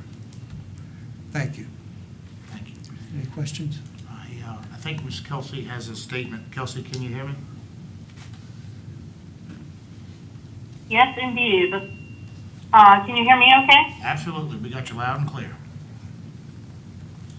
So on the question of whether 28.2618 gives a right to put floating oyster cages on a lease, I would direct the Commission's attention to 28.2603.1, which governs temporary enclosures on leased ground, and that requires a permit for any temporary enclosure, obviously above the exemption, which is 12 feet off the bottom, or 12 inches off the bottom.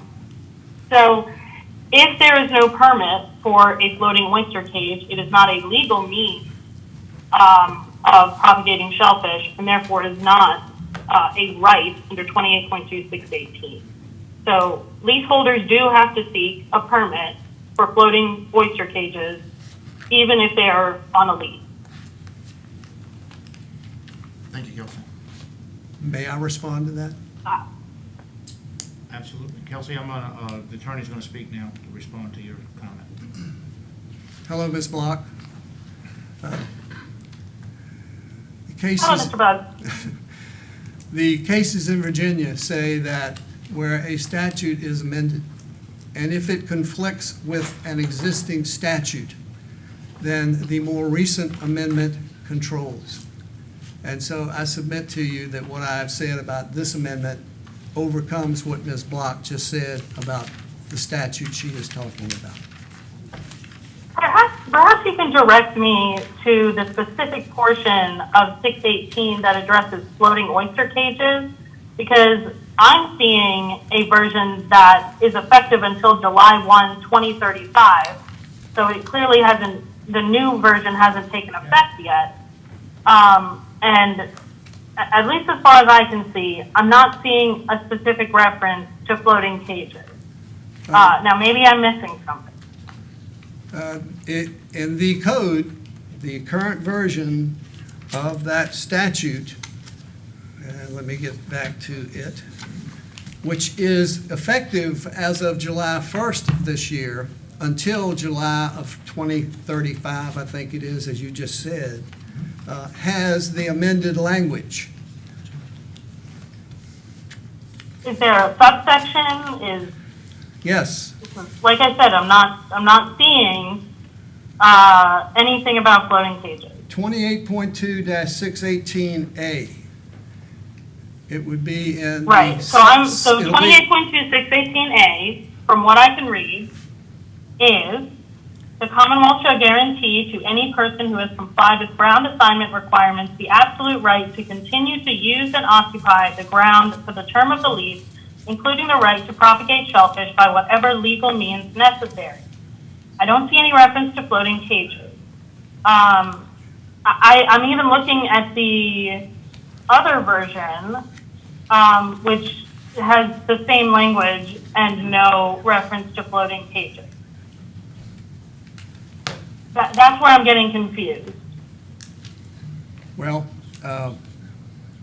I'm sorry you're confused, because it appears to me that when the legislature added including the right to propagate shellfish by whatever legal means necessary, floating cage aquaculture is a propagation of shellfish.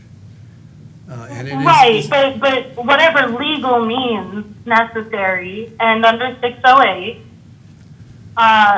it is illegal to put floating cages without a permit. That means that if you put floating cages on a lease, it is not a legal means, unless you have a permit. I do not believe that this language was amended to create an absolute right for oyster leaseholders to place floating cages over their lease without a permit. It may be a question for the Circuit Court and perhaps the Supreme Court. It just Perhaps. may very well be. Let's proceed on. Kelsey, if you're finished, I'll let Mr. Stagg, or let the clerk get any questions from the commission before I turn it over to Mr. Stagg. Are you good, Kelsey? Yes, sir. All right, thank you. Any questions for Mr. Bug before I turn it over? Yes, sir, Mr. Tankard? So, Mr. Bugs, what you're really trying to say is that anybody who has an oyster ground lease can do whatever they want on that lease and can erect cages and string lines across to attach those cages and preclude the public from entering that zone, that water column. Is that what you're really proposing here? Well, that's what the legislature said.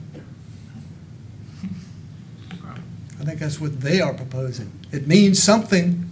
The legislature ain't going to add that language for no reason whatsoever. So, follow-up question. So the way we've been operating for the last decade has been some problem to the legislature that they fixed and added this language? Is that what you see here? I can't divine what the legislature is thinking. I can only read what the legislature put on the page, and that is how I read it. I'm very familiar with the procedures that have been in place before this commission for permits and the like for a long, long time. I understand that, and I understand that with the interpretation, the reading of this statute that I'm proposing is a departure, rather radical, from that procedure. But that's what the legislature said, and it means something, and that's what I think it means. Luckily for us, you got the circuit court, the court of record to define that for you clearly, because I am in position with Mr. Tankard and Mrs. Block. I don't see where you have a blanket right, once you get a lease, to just basically throw your hands up in the air and put stuff on it just to promulgate oysters. So I interpret it the same way. I would agree with Kelsey. Mr. Erskine. Thank you, Mr. Commissioner. Thank you, Mr. Bogg, for the presentation. Just addressing what Mr. Tankard was just referencing in the legislation, I'm not going to sit here and say I think it's absolutely clear, but I do think it outlines maybe two things in that code section. One being that any applicant or anybody that has lease ground has to be in compliance with those lease ground requirements. I think that's clear, and that was existing language to begin with. Then it goes on to say by whatever legal means necessary, and I take that as an example of somebody that has the permits and has the ability to obtain the code section, the permit that she was speaking of, Ms. Block was speaking of before, whether it's floating or on the bottom. So I do think this puts standing for aquaculture out there in the code, but I do not think it just allows for open aquaculture to be anywhere. If somebody has leased ground, I still think they must obtain the right permit to be able to do the functioning gear that they're using at that time. That doesn't make it any clearer, I know, but anyways, that's the way I interpret that, so thank you. Any more questions? Thank you, Mr. Bud. Thank you. Yep. Mr. Stagg, the floor is yours.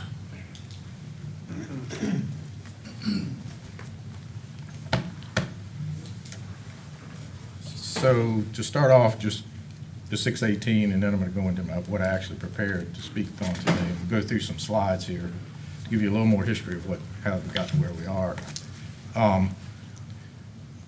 I agree. 618, I think the revised version, and there's another section of code that has similar language related to aquaculture. It's about a lease, particularly 618. And if you take the logic that floats are allowed, or even cages, more than 12 inches, on every lease in the Commonwealth, and no permits required, I think that's a giant leap. I agree with Mr. Tankard that allowing floating aquaculture on every lease in the Commonwealth with no public interest review would be a nightmare. So I don't believe that was really the intent of the legislation. It was to provide some legal comfort to the industry, I believe, that their activities, if properly authorized, and go through a review, are allowed. So with that, we'll back up here. So this is the first slide I showed you when I got up to give the first part of the presentation. You've seen these, my bullet points, and you've heard the attorney's review of that. I'm going to try to address those sequentially. We did receive a permit application in December 2021, that was previously noted, from Little Wicomico Oyster Company to install floating oyster bag enclosures at 2 locations within the Great Wicomico River. One south of what's known as Girl Scout property, and one to the west of that property near the mouth of Blackwell's Creek. And they were proposed over 2 existing leases. The one south of the Girl Scout camp is actually a lease in the name of B&L Farms. The permittee has the permission of the leasee to encroach over that lease with floating gear. The other lease was actually purchased by Little Wicomico Oyster Company, but it does extend further beyond. You'll see in a drawing the area that's contested here. The lease goes well up into Blackwell's Creek, so they didn't ask to do the entire lease. We did subject this to our normal public interest review, and this is a box sort of showing the general outline. By the way, the center of that box would be the coordinate value that should have been in the JPA. That is not the value they gave me. I'll show you what they gave me in a minute. So the center point was incorrect as well. But regardless, this is one of the drawings that sort of just depicted the general area, which is correct. It is within that area of that box. That's Blackwell Creek to the north, and of course the river is Great Wicomico. We did a public interest review. We did notify the property owner, which is the Girl Scout camp to the north of where it says Blackwell's Creek there, and then the Great Wicomico. It's a large parcel of land there. It's Girl Scout camp, mostly wooded, and they use it for Girl Scout activities. And they were the only people we notified, because we notify anyone within 500 feet, any property owner. We did notify adjacent leaseholders as well, if there were any adjacent to these leases. But the people in Blackwell's Creek were more than 500 feet away from the permit drawing, so they were not notified. There was a newspaper notice, however, that was published, as typical for these, and the application is on our website, and our permit tracking. So that's the area where we're talking about. This is the subject drawing that we'll have a big discussion about in a moment. So we did the public interest review. We got no opposition from the Girl Scout camp owners, and nobody else in the area opposed it. We issued the permit in April, late April of this year. On August 26th, we got a phone call from a local resident who lived in Black Wolf Creek with concerns about ongoing installation of floating gear. Additional correspondence was subsequently received that appeared to show with pictures deployment of floating gear along this western side of the Girl Scout camp property, where you see lease number 22845 on this drawing. It appeared from the photos to me to be outside the polygon you see here, which is the subject of the contention. So we'll go to that composite drawing too, but this is the actual permit drawing that was submitted for the two sites. Obviously, the clear intention on this one appears to be the lease, although the lease is not on this drawing, which would have been helpful, but this is shaped generally like the B&L lease. So this appeared to be correct when you visually look at it on an aerial photo. This site, while the dimensions, I agree, the 860 by 267, this width is not 267 feet if you actually plot these four corners, okay? However, if we want to talk about what the law requires, I am a registered land surveyor in Virginia, and the priority on parcels, of how you define a parcel, is the corners. The corners are first. If you have known values of the corners, or you have an existing monument, that is the parcel. Any additional information, such as distances, bearings, or azimuths around the outside, like you'd see on a land plat, they're secondary, and they're prioritized. So first it's the corners, then it's the angles, then it's the distance. Distance has the least priority of accuracy. So I'll concede that the distances here don't appear to match up to what this polygon really is. This polygon is really about 110 feet wide. However, when we get professional drawings from an agent with latitude and longitudes out to 4 decimal places, we assume they're correct. Until we got a complaint, I had not plotted these on our own map, which I did.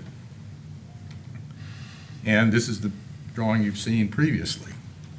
So again, if you plot the values that were given us on the drawing that you just saw, the green area is obviously incorrect. It's in the baler, but the intent was this lease. That was pretty clear. This one, this lease continues to go all the way up into Blackwell Creek. I'll concede they did want a subset area of this lease, but this was the only drawing they gave me, was this green box. That's what the public saw if they went on our website. That's what was advertised. To go to our website to see the drawings. This is the only drawing that shows the area they were requesting. So on this map, it does touch the shoreline here, but it's basically running more or less right along the edge of the shoreline. The assumption I had was that this is what they were asking for, these two polygons. They also note that this corner is greater than 500 feet, which means we didn't have to notify this landowner. This is also the center point of the JPA, which obviously would be down here somewhere if you drew a radius around this area. So the center point is kind of irrelevant on this type of project in the JPA. Typically a JPA is for a structure, and you just pick a spot sort of in the center where the structure's going, and that gives us some locational information, and it goes in our database so the public can see where the project is. For aquaculture of this type, we always require a boundary. We have to have some boundary markers. So what the JPA requires is benchmarked references. So here the benchmarks are the actual corners. Typically we'd have a structure with a distance from a house corner out to a breakwater. Those would be the benchmark distances. There are no benchmark distances on this one. There's nothing permanent here that's got a distance to it from the shore. So the corners we held were the actual latitude and longitude, which you would assume would be the most accurate way to depict the area. We also have to know the area because we require a bond for these, and the bond is based on the number, and the royalty is based on the square footage. So we figure what the square footage is here in order to know how to charge the royalty. So again, that's why we need a polygon of some sort. So to contend that this is not required in a normal JPA, I think is not true. This typically is what we do require, is a drawing like this. The fact that it's inaccurate is the other problem. So back to this drawing. What you need to know is this area has been fully deployed. We have asked for a revised drawing that's correct, and we have it. Oops. Well, I thought I had it in here, maybe I don't. But it's in your packet. So basically what they submitted was a drawing of the plat itself with the gear deployed within the plat. So that is in your, and we've deemed that acceptable. The gear's all deployed. That lease is fully pretty much encumbered. Another thing you need to note here is these lines that run this way, the gear is actually oriented the other way. This is just a hatch that my surveyor put in to show me where they had deployed some gear. So this is pretty much fully deployed. This is not fully deployed. There aren't this many sets of lines here. They installed a few down here and more up here before we told them to stop. So there's not as much here as you might think that's out of compliance. Anything that's within this green box is still technically in compliance, we believe, with the permit we issued.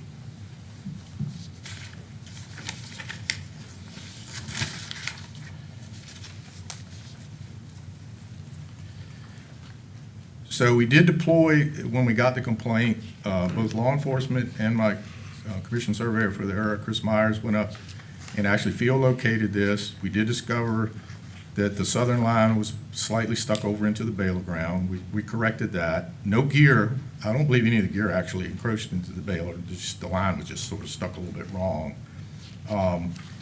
And we located the gear that was there to show the general area where there is some gear. So that long rectangle, there is some gear within that footprint, but it's not entirely filled in with gear.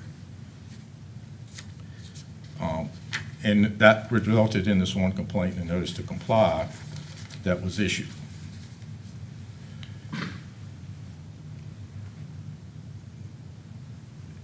The applicant was told to remove any of the gear that was outside this area as part of the notice to comply.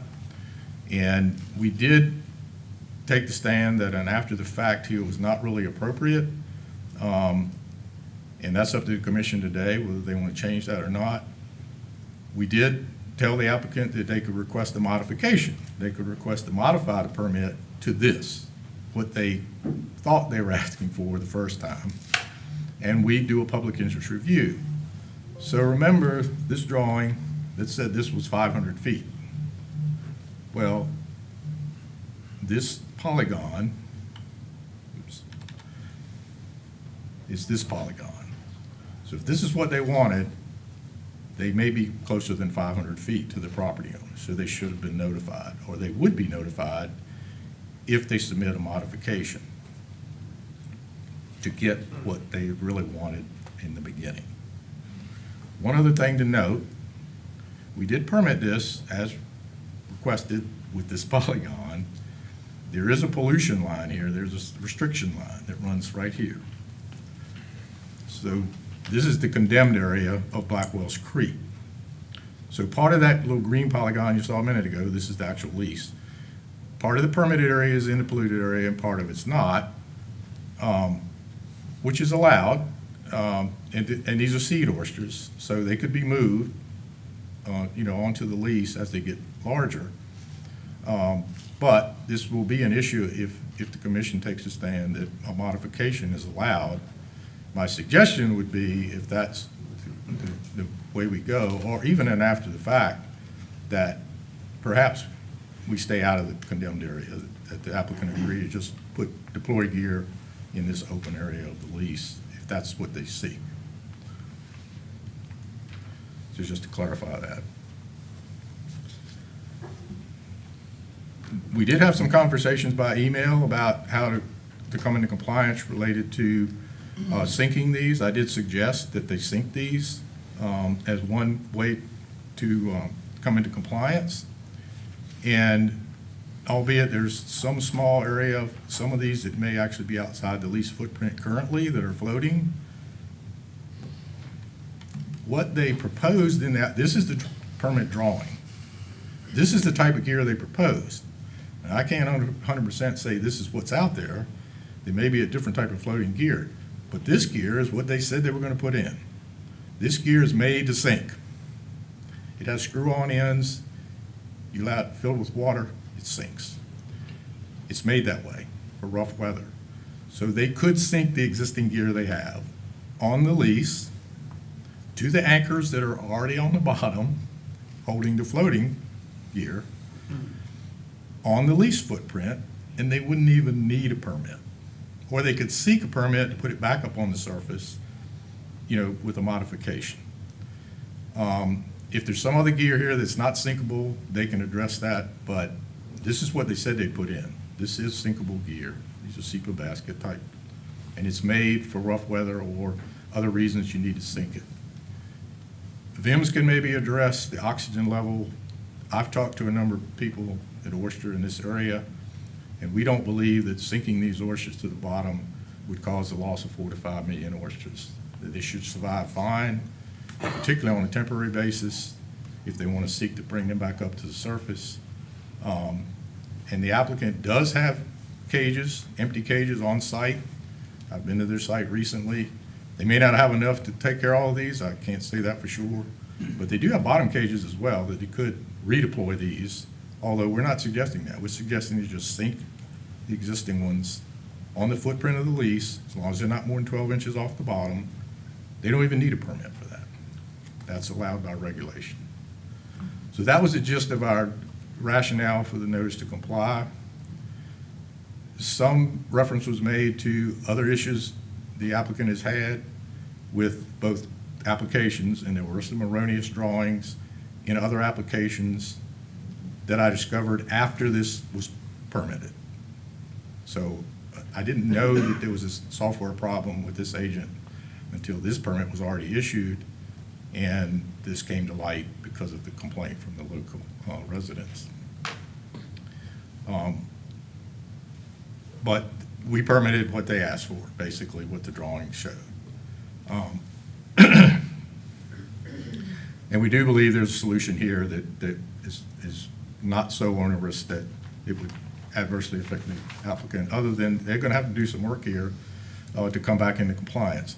So the past issues, there were some past issues at Little Wacomico. There was actually an issue while we were reviewing this one of some bottom cages that were outside a lease on the baler ground, which our law enforcement's worked to address with the applicant successfully, I hope, in recent weeks.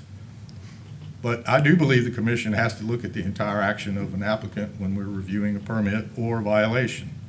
And therefore, that was the main reason that we took the stand, that an after the fact here was not really appropriate. If you want this area that you were trying to get originally, which is this more rectangular box, just submit a modification to this. We'll do a new public interest review. These people will be notified, and we'll go through the process. And staff could likely support, depending on the amount of objections, something in this area where the lease is open. So our recommendation is, after full consideration of the appeal, that we do believe the appeal notice to comply, rather, is legal in spite of 618. And that we urge the commission to fully uphold the original notice to comply, and if so, a new deadline to meet that by November the 8th, or some extended period if you believe that more time is needed. With that, I'm happy to answer any questions. Any questions for Mr. Stagg and the commission? Mr. Erskine. Mr. Erskine. Thank you, Mr. Stagg. I guess I'm going to go back a little bit, and I understand we're here just to determine the notice to comply. Right. But the original application that you referenced had the 2 sites. Yes. Irrespective of polygons, things like that. Who was noticed for adjacent landowners, if any, in the application? So the only people that are notified were the owners of the Girl Scout property, which is this large parcel of land here. There was no one else within 500 feet. This point is, if you use this latitude and longitude, this is more than 500 feet from that point of land. And nobody to the south is within. So the only property owner we notified was the Girl Scouts of America. We know they did get the notice, just to note. My understanding is, this is a little bit secondhand information, is that there's a caretaker for this area. The camp's been sort of closed because of COVID. There's not a lot of activity. My understanding is he did get the notice. He did not relay it to the people in Richmond. The property is actually listed as the owner, the property owners in Richmond, the Girl Scouts, until after the permit was issued. I believe they may have protested this had they gone up the chain of command, but I can't say that officially. As a follow-up? Yes, sir. So they didn't actually file, at the time with the application, any opposition? No. The Girl Scouts. But it sounds like the only real reason that this was brought to the attention of the commission was because of another landowner that saw the gear going in and then questioned. That's absolutely correct. That is the facts, yes. Okay. They say they didn't know anything about it until they saw the gear, which they were not notified. I can tell you that. We did not notify No, right, anybody. no direct notification, but it is notified on the website that in their area there's an application and they didn't file any Right. opposition. And there was a newspaper notice as well. Okay, okay, thank you. Mr. France? Yes, on Site 2, was a permit issued for floating cages on that site? Yes, and they're deployed, that's fully deployed right now. That has And no a permit lot of was- floating gear on it. No permit was acquired for Site 1? What's in the permit is this drawing and a reference to this. I mean, this is with the permit. I don't have every single drawing that's in the application in there, but this, I view this is the sites. This is what they asked for, so this is what they got. So to go back to this drawing. So anything outside of the original? Right, and the what green is? they started doing was putting gear in here all the way out to here. And that's out of compliance? Right. Okay. In our opinion, it's outside what we permitted. Any more questions? Mr. Tankard?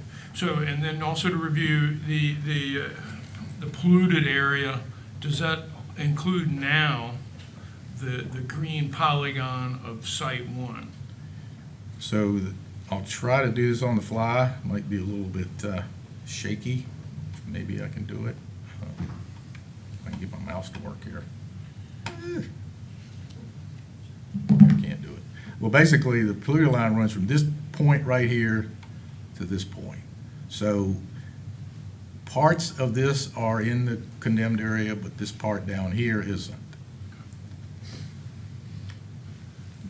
So that smaller polygon is like right here, that we think is the actual permit.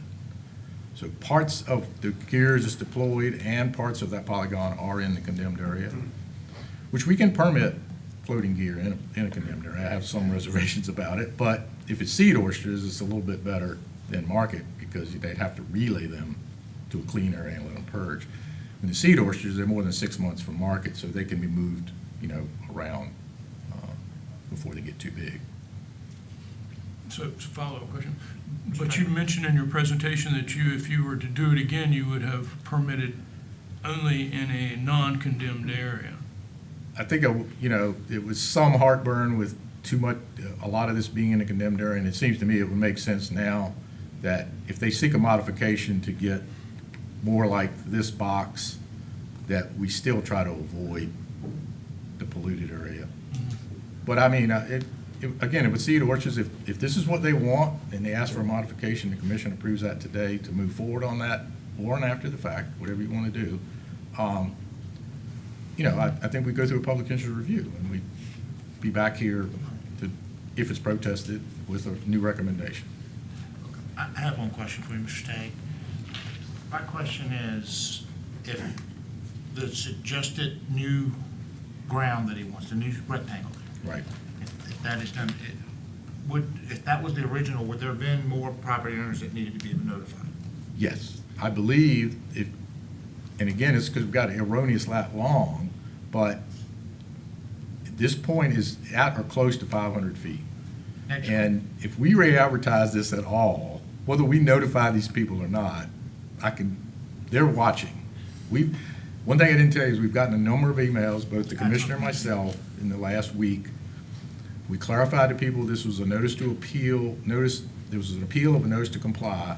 This was not a permit application, that this was just to address whether they're going to comply or not. There'd be no public comment today, but these people say if anything changes here versus what we say the permit is right now, they want to comment.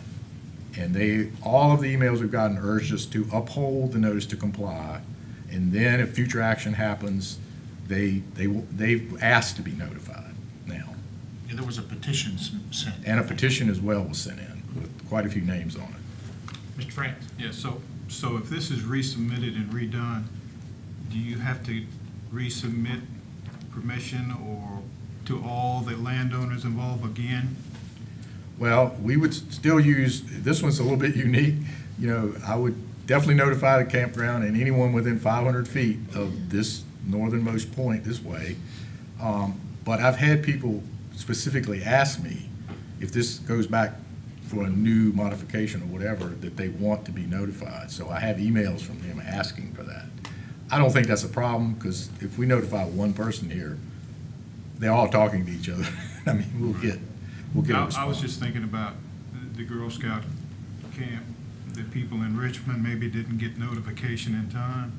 That's the anecdotal that I got, so I mean, I can't tell you for sure that they won't object. Now, this site, we believe, is now properly permitted, and this is not on the table anymore. Whether the Girl Scout kite, likes it or not, I mean, unfortunately, it's permitted. I will note that they do have a pier up here, and they do bring boats out here, but I don't believe what we permitted should interfere with that. They can still get out. And I don't know that there's much of any infrastructure over here, so they may not even access the shoreline, so maybe they won't object. It's hard to say. I have a question. I'm not sure, Mr. Stagg, if you can answer this, or maybe it's Kelsey. If they were to go forward and apply for the box that they thought they applied for, and that was denied, do they still get to keep their permit that they have? Like, do they still get to operate on the permit that they have now? I'll let Kelsey weigh in, but I would say we permitted that green rectangle. Right. We believe that is properly authorized. They wouldn't lose that should they Correct. attempt to. Unless Kelsey interprets it differently, that would be my opinion. That's what I thought too. I don't. I'm in agreement. Okay. Thank you. Mr. Erskine? Just to add on to that, a question. The northernmost part of that green polygon is in condemned area. Yes. Regardless of what would happen with any modification or after the fact, that would still stand even though it's in the condemned area. Yes. Okay, thank you. It's permitted. Questions from the commission? Mr. Bug, you have any questions for staff? I do not. You do not? Oh, okay. So I guess we're finishing. Any more questions from Mr. Stagg? I just have one question, Thank you. just for the audience. How many years have you been doing this in your professional capacity? I came to work. Thanks for me pointing out how old I am. I'm not doing that to, So I just want to make sure that came- we understand your expertise. Well, okay, I appreciate that. But I came to work here in 1983, okay? And I've been in the engineering surveying, Oyster part of the agency the entire time. I was, of course, within Habitat for a while, did permitting. So I have some permitting experience, JPAs, separate from aquaculture. Then I came back over to run the engineering surveying and now the shellfish division. So, but yeah, my tenure here has been since 1983. Thank you, sir. Well, now we got your tenure out of the way. So, Thank God. yeah. Matters before the commission. Have a motion. Mr. Tank? I'll move to uphold staff recommendation in this circumstance. motion to uphold staff recommendation for Mr. Tankett. Do I have a second? A second for Mr. Frank. Can I get a clarification before you vote on it? Yes, can I get a clarification on the motion? So my recommendation was to uphold it with a November 8th. That's fairly tight time frame. I mean, if you're fine with that, I'm fine with it, but, you know, I'm not trying to penalize the applicant. We're trying to work with them. You had mentioned there's not so much gear deployed here. Well, there shouldn't be but so much to take up, right? And if they want to seek a modification, what I offered in the notice to comply, or at least in some correspondence, is if they removed what's not within the green area, they could keep the anchors even in beyond it temporarily till we process the new one. And if they get approval, the anchors is there. If they don't get approval, those anchors obviously have to come out. But I still think this is feasible to remove it within a 2-week period, so. Mr. France? Would the maker of the motion accept an amendment to move the date to the 15th? That gives them one more week. Certainly. An amendment and accept it to move to the 15th of November. So we have a second on the 15th of November. All those in favor say aye. Oh, I'm sorry, Mr. Arston. I know we're in the middle of a motion here and everything, but I wanted to speak to the motion. And I'm going to abstain from this vote because one of my companies has interacted with the applicant and had discussions and things, so I will abstain from this vote. However, I appreciate what Mr. Stagg and staff has gone through, as well as the applicant and Mr. Bugg, the presentation. I think, you know, we're here in the Commonwealth to balance all stakeholders, and that's difficult at times. But we do certainly support aquaculture and what takes place in this Commonwealth. I understand there may have been past issues in other tributaries with the applicant. I think that's important to come into compliance, certainly. But in this case, he's demonstrated, at least in the southern site, in Site 2, that he's within compliance. So I am a little bit disappointed that we're going to, require him to remove this gear and not come up with another alternative, be it after the fact or a permit modification. Maybe he can still move forward with that, but. He could certainly still ask for a modification. That's always, permit can always be modified. You can always ask for a modification. Thank you. Ms. Lusk? What is so I guess I'm just confused a little bit. Is that something that he can do regardless of the vote here Right. today? So He can ask to for- clarify, if we allow for an after the fact, that means everything that's there that may be not in compliance can stay while we review the after the fact, do a whole new public interest review. If you enforce the notice to comply, then he has to remove it for now, at least outside the green box, that much of it. He could submit a modification today saying, this is what I want, this red striped area. We would start the process of modifying the permit, the public interest review. Probably will get protested, and we'll be back here at some point in the future, but the gear can't stay there while we process it. That's the difference between the two. But enforcing the notice to comply now does not prejudice that he can't still ask to modify the permit to this rectangle. Approximately how long do you think, what's the timeline? I know it's maybe not a fair question, but what's the timeline if we were to go forward with this and then he asks for a notice to comply, so that you're reviewing that at some point? As you said, he still has to do something with that gear in the meantime. There are live animals in it. I'm just trying to wrap my head around, how temporary would that be? Months, So like 6 months? we only have one more meeting this year, Right. and that'll be December the 6th. We could possibly hit the mark and get it on December 6th, but it'd be really tight. I have to know right away that this is, we could take this drawing as a modification, I guess, but I need the corner values. And renotice it, but it'd be tight to get it on the December. So the soonest might be January before we could actually, unless it's not protested, which I don't think that's possible, probably. Probably be the January meeting before we could hear it. Now, if you let him do it after the fact, it'll stay there again until we can process a new public notice for this new area. The residents, I can tell you, won't be happy because they don't want it to stay there till December. They certainly don't want it to stay there till January, even though we might permit it in the future. Sorry, I'm sorry. Okay. So after the fact doesn't mean that you don't have to go through another public review. It just means that he doesn't have to move his gear while you do it. Right, and Kelsey can back me up here, but basically, She got dropped off the call. right, you can't get around the public notice by going beyond your permit and then just say, just give me an after fact. We have to bring it back here after a whole nother public interest review. Just for clarification, Chief, when you say notice to comply, removing the gear, you mean remove it or sink in place? The option to put this on this lease within that red hatched area, anywhere inside the boundary of the Sink it lease. as long as it's As long as they're not more than 12 inches off the bottom, they can do that Okay, I just want to immediately. make sure I understand. And they'll be in compliance just like that. I had the exact same question, thank you. That's the legally allowed thing on a lease that this code section is really talking about. Bottom cages don't need a permit at all, as long as they're not. By regulation, 12 inches. if they're not more than 12 inches, you can put them on a lease. That's a legal mechanism that's allowed. Right, so basically you can sink them until after all that stuff is ironed out. So I have a motion for November the 15th, is that correct, Mr. France? Yes. I have a motion and a second. All those in favor of that, say aye. Aye. All those opposed? No. No. One abstention. We've got one opposed, Ms. Lusky, one abstention. Mr. Erskine? Others? Thank you guys for your time. Thank you, Ben. Thank you, Mr.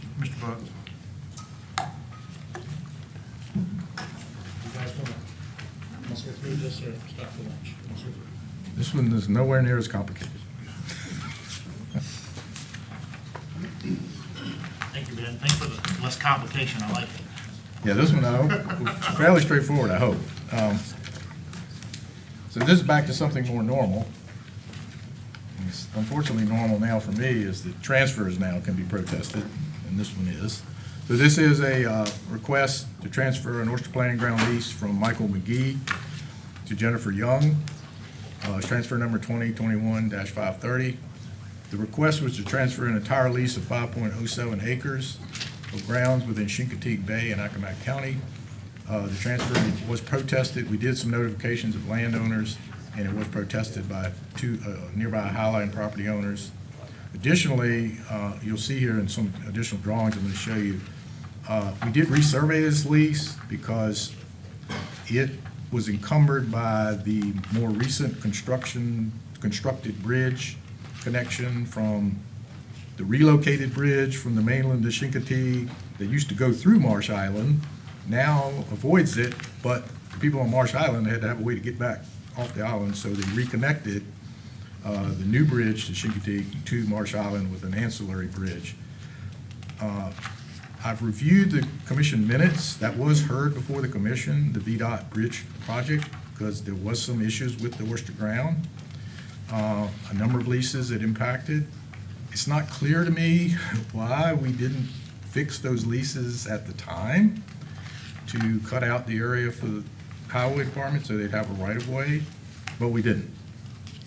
But I'm going to do it now because I think that's the right thing to do.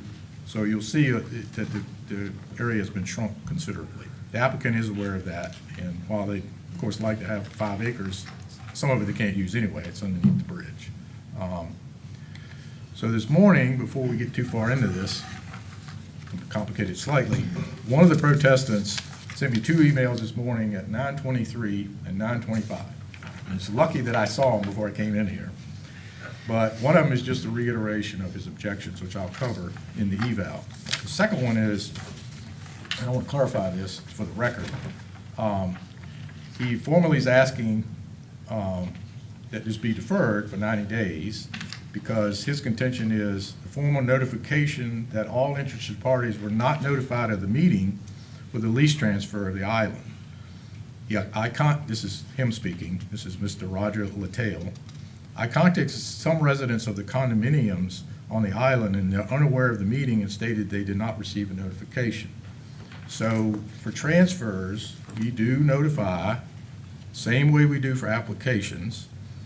Anyone who's within 200 feet, upland owners within 200 feet, or adjacent leaseholders. We did that here. Marsh Island's fairly large. The end of it to the north is way more than 200 feet from this lease, at least the condominium owners, which are on the south side of the island. We did notify property owners here. We don't do a public newspaper notice, but we do notify landowners. So that was done. I don't believe that's defective. I don't believe a deference is warranted.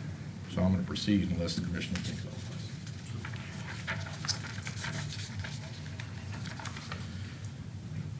So we did get this Oyster transfer back in May 13th of last year. I reviewed this and realized that we had this issue with the bridge. This lease has been in existence by one owner or another since 1956. As you can see at the bottom of the plat here, right there, February of 56. Hank Badger's father surveyed this one, I believe. So to orient you, north's a little bit skewed here. The old bridge ran right along the edge of the lease. This is the old bridge. It's referenced on the plat. It says corner 1 is 4 feet from the piling of the bridge. So back in those days, we butt things right up against the bridge. We didn't give VDOT any right of way or anything. And then the southern boundary runs along Marsh Island, which you don't really show the island here, but that's the original footprint of the lease. This is the old bridge before it was reconstructed. So it used to go from the mainland through Marsh Island over to Chincoteague. This is the subject lease right here. As you can see, it butted up to that bridge, and it also, I believe at the time it was surveyed, was all in the water. Well, now there's been some fill and some construction here that's kind of into the lease. We also sort of fixed that when we resurveyed it. This is the new bridge, new connection. Now you can see it actually goes through the corner of this lease. So when we resurveyed it, we just basically got rid of this. The right-of-way here for this bridge that VDOT requested and we have on our Oyster Ground maps is 200 feet wide. The bridge is not exactly in the center, so we backed off this side about 80 feet, but we followed the actual easement. We have it plotted on our maps, and it's accurate. So this is the plat.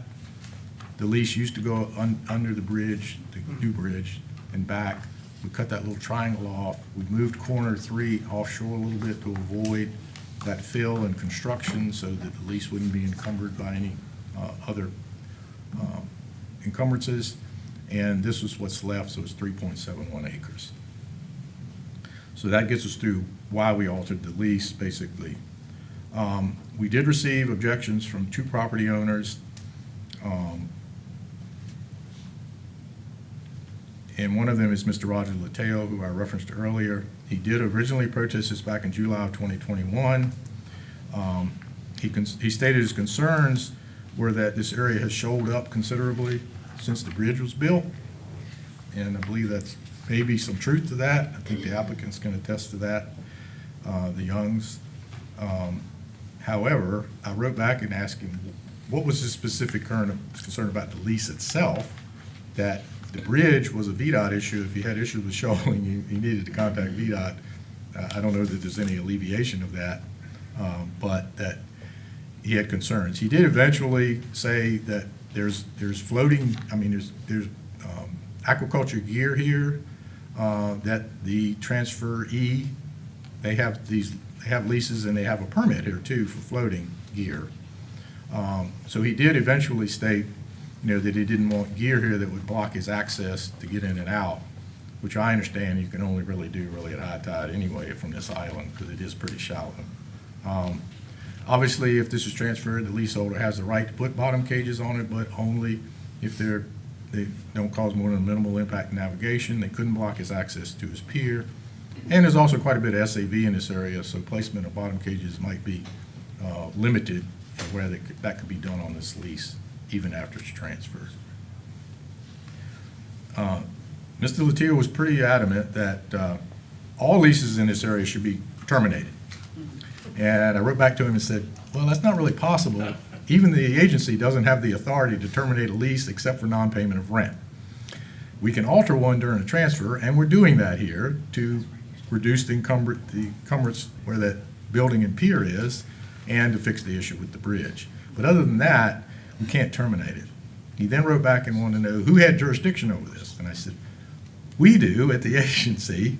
Well, what court can I go to? And I said, well, all our commission decisions are appealable to circuit court. So I tried to address his issues, and during that time, I was trying to get out of him what was his actual concern about the transfer of the lease itself, because his issue was about shoaling. He did eventually talk about potential structures, so I think that, that is a legitimate concern. But again, we have a regulation that basically covers that. The other protestant had similar concerns of just potential blockage of navigation and access to and from the shore that we typically see sometimes when people object to either transfers or new leases. So I'll note in our report that any past impacts from the bridge design and construction appear to be a VDOT issue. We did remove the area of the right-of-way of the bridge. And while the prospective leaseholder did not indicate plans to use the lease for bottom enclosures, they would be allowed by regulation provided they met the criteria of the regulation itself. Mr. Latil also indicated that he may want to submit a future dredge application to dredge a channel here.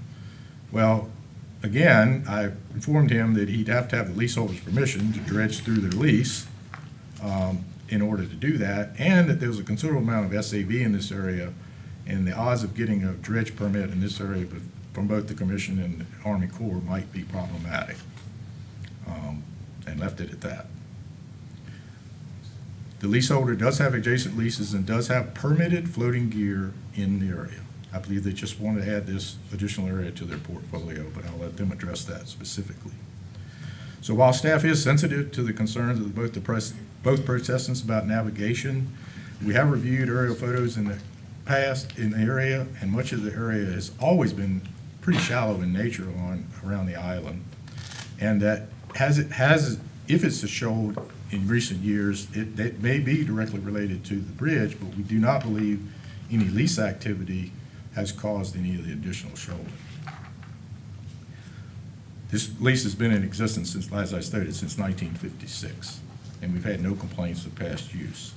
Therefore, after careful review and consideration of the objections raised by Mr. Schwager and Mr. Latil, the two protestants, and after all the concerns were considered of the factors of 28.2603, 28.2625, and 28.1205A of the code, we do recommend transfer of the lease as modified to remove the area under the bridge and along the shoreline of Marsh Island, which will now contain 3.71 acres. I'd be happy to try to answer any questions. Any questions from Mr. Stagg from the Commission? Thank you. The Youngs are here. All right, so is the applicant present, wish to speak? No, I'm fine with the requirements. Thank you. I understand. Anyone in support, want to wish to speak on this matter? About anyone in opposition that would like to speak? Anyone in opposition? That being said, matter before the Commission. Mr. Tankard. I move to approve this transfer. Second. Seconded by Mr. Minor. All those in favor say aye. Aye. Those opposed? Motion carries. Thank you, Ben. All right. All right, now we're on item number 9, public comment. Is there anyone in the audience that wishes to speak at this time during the public comment section of our meeting? Wow, no one wishes to speak during public comment? This is the first time in months. I'll take it. All right, item 10. Mr. Gibb? They're coming, sir. They're coming? Yeah, I know, we didn't think we'd get there this quick, huh? Good problem to have. So good.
Good afternoon, Mr. Commissioner, Commission. My name is Joshua McGilly. I'm here to do a public hearing on the proposal to amend Chapter 4 VAC 20-490-10 titled Pertaining to Sharks to establish a prohibition on the retention of short-fin Mako shark within Virginia state waters.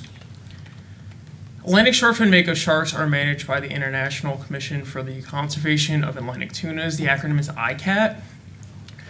And NOAA Fisheries regulates federal waters off the Atlantic coast from 3 to 200 miles offshore. According to the 2017 stock assessment, Atlantic short-fin Mako sharks are overfished and subject to overfishing. Due to those findings, Amendment 11 was put into place on 2019. This had implications on the recreational and commercial fisheries. For the recreational, there was an increase in minimum size limit for the retention of short-fin Mako sharks from 54 inches fork length for male and females. That was increased to 71 inches fork length for males and 83 inches fork length for females. Then for commercial fisheries, the possession of Atlantic Mako is limited to those fishermen issued a directed or incidental shark limited access permit using pelagic longline or gillnet gear on a vessel equipped with functional electronic monitoring systems. So you did need to meet all this criteria to be able to commercially harvest a short-fin Mako Atlantic shark. And then on top of that, only those Atlantic short-fin Mako sharks that are dead at haulback may be retained. So if the shark was brought back to the boat alive, it did have to be released. More recently, on July 5th, 2022, NOAA Fisheries published a final rule that no Atlantic short-fin Mako shark may be landed or retained in any U.S. Atlantic highly migratory species fishery until further notice, and all HMS permit holders were notified of this final ruling. In Virginia, anglers most commonly fish for short-fin Mako in federal waters, and the retention limit for state waters should mirror those in federal waters put into place by NOAA Fisheries. Closure of short-fin Mako in state waters will help law enforcement during port checks. Our law enforcement mainly see these sharks back at port where boats are landing. It is infrequent to see them out in open water checks. So the closure of state water will de-incentivize the idea of people claiming that they caught them in state waters while federal waters are closed. So we're proposing to make changes to a few different sections of this regulation. First will be Section 4 of VAC 20-490-20 titled Definitions. On page 2, commercially permitted pelagic sharks, we are striking out short-fin Mako from that list. And then still in definitions on page 2 and 3, there is a list for commercially prohibited sharks. We are placing short-fin Mako into that list. Still in definitions, but on page 4, for recreational permitted pelagic sharks, we are taking short-fin Mako off of that list. And then last in definitions on the recreational prohibited pelagic sharks, this list spans page 4 and 5. We are placing short-fin Mako onto that list.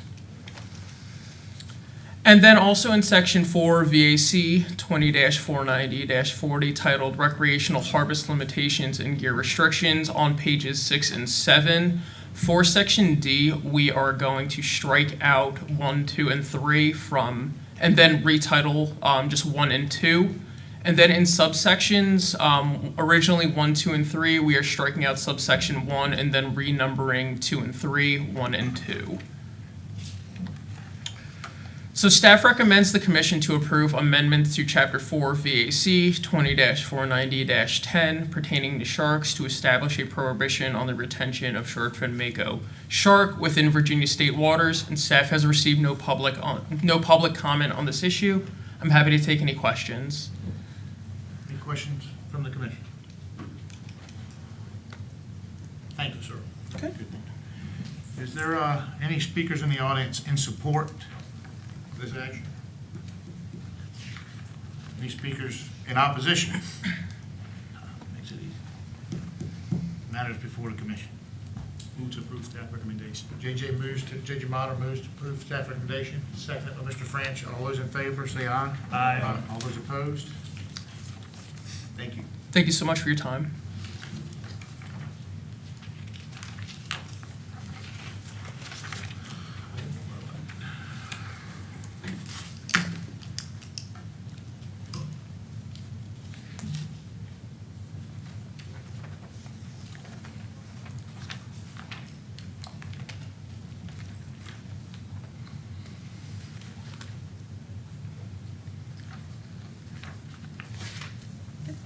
Yes, ma'am. Floor is yours. Good afternoon. This item is for recommendations on funding for projects from both our recreational and commercial license funds. Our Recreational Fishing Advisory Board met last month and reviewed 12 projects during the cycle. All except one of those are reoccurring projects. We see them and review them annually. The new one is a fishing event from the Boy Scouts of America. 2 of the projects on this list are traditionally split funded between the recreational license fund and the commercial fund, and that's because the projects benefit both recreational and commercial fisheries. The RFAB reviewed and recommended funding all 12 project requests of the 2022 cycle. That totals $464,640 from the recreational license fund. The fishing events reviewed are here. The only new one is item H.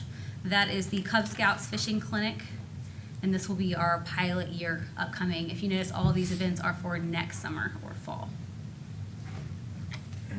The research programs are also mostly repeat projects. I through K are things that I bring to you every year. Item L, which is our SAV project. We do review an SAV project every January and February at the commission. This is sort of in concert with that, and they do bring this to us as needed. So you don't see it annually, but we do see it frequently. For our commercial fund request, we have the 2 projects that were reviewed by RFAB for split funding. Those are our federal sport fish restoration match. That's our federal dollars managed by the agency. The match money, it's 3-to-1 split between federal dollars and state dollars. It's also the Young of Year American Eel Survey that we split between the commercial and recreational funds. It's also the request for a river herring monitoring funds and a seed oyster fishery management tool. For river herring, you may remember this from last year. Our specifically river herring monitoring is part of a larger federal project that's for shad and river herring. A few years ago, we decided to add some funds from the commercial fund that would provide staff time and increase sampling so that we could handle both species on one grant. It also helps us to meet the ASMFC mandates for both those species. Last year, we asked for 2 years to sort of align with our commission request timeline and our segment timeline. That's all aligned now, so this apportionment is just for FY23. And finally, the seed management tool is a new proposal by VIMS to develop a tool for the most efficient allocation of resources for the most effective oyster management annually. So this is taking into account a lot of different things as far as socioeconomics, biology, availability, and bring it into one big tool. There's not a lot of details on the inputs and outputs because this grant is actually to try to develop that with our Shellfish Management Division staff. They plan on sharing all that with our own staff and with SMAC. It was peer reviewed with pretty high reviews from both reviewers, and that is a proposal for $78,775 for 1 year. It's also matched with funds from VIMS, but that is our portion. So our recommendations is funding items A through L for expenditures totaling $464,640 from the Recreational License Fund, and for expenditures totaling $174,424 from the Marine Fishing Improvement Fund for split-funded projects, the river herring monitoring, and the oyster management tool proposal. Any questions? Any questions from the commission? Mr. Erskine. Yeah, I had a question on the, I forget which one, maybe letter L, it was the SAV. Yes. And I'm wondering, is that an actual restoration or a mapping project, looking at existing SAV, or is that increasing SAV restoration, and in what areas? It is consistent with, it's additional funding for sort of the whole program. So they're doing the seed collection and the planting. I think he has some plans on moving new areas. I can get that specific proposal. I don't have specific areas in my mind, but that works in conjunction with the boat scarring presentation we get in the spring. So a lot of what they present in that program is part of their boat scarring proposal, but it's actually their whole work is usually part of that presentation that shows all the different seaside bays, a few areas sometimes in the James. But this funding is supporting the whole program. And a lot of times they have been able to use this money to leverage other money, which is why we don't see it every year. A lot of times they use this to sort of match other federal funds and other funds as well.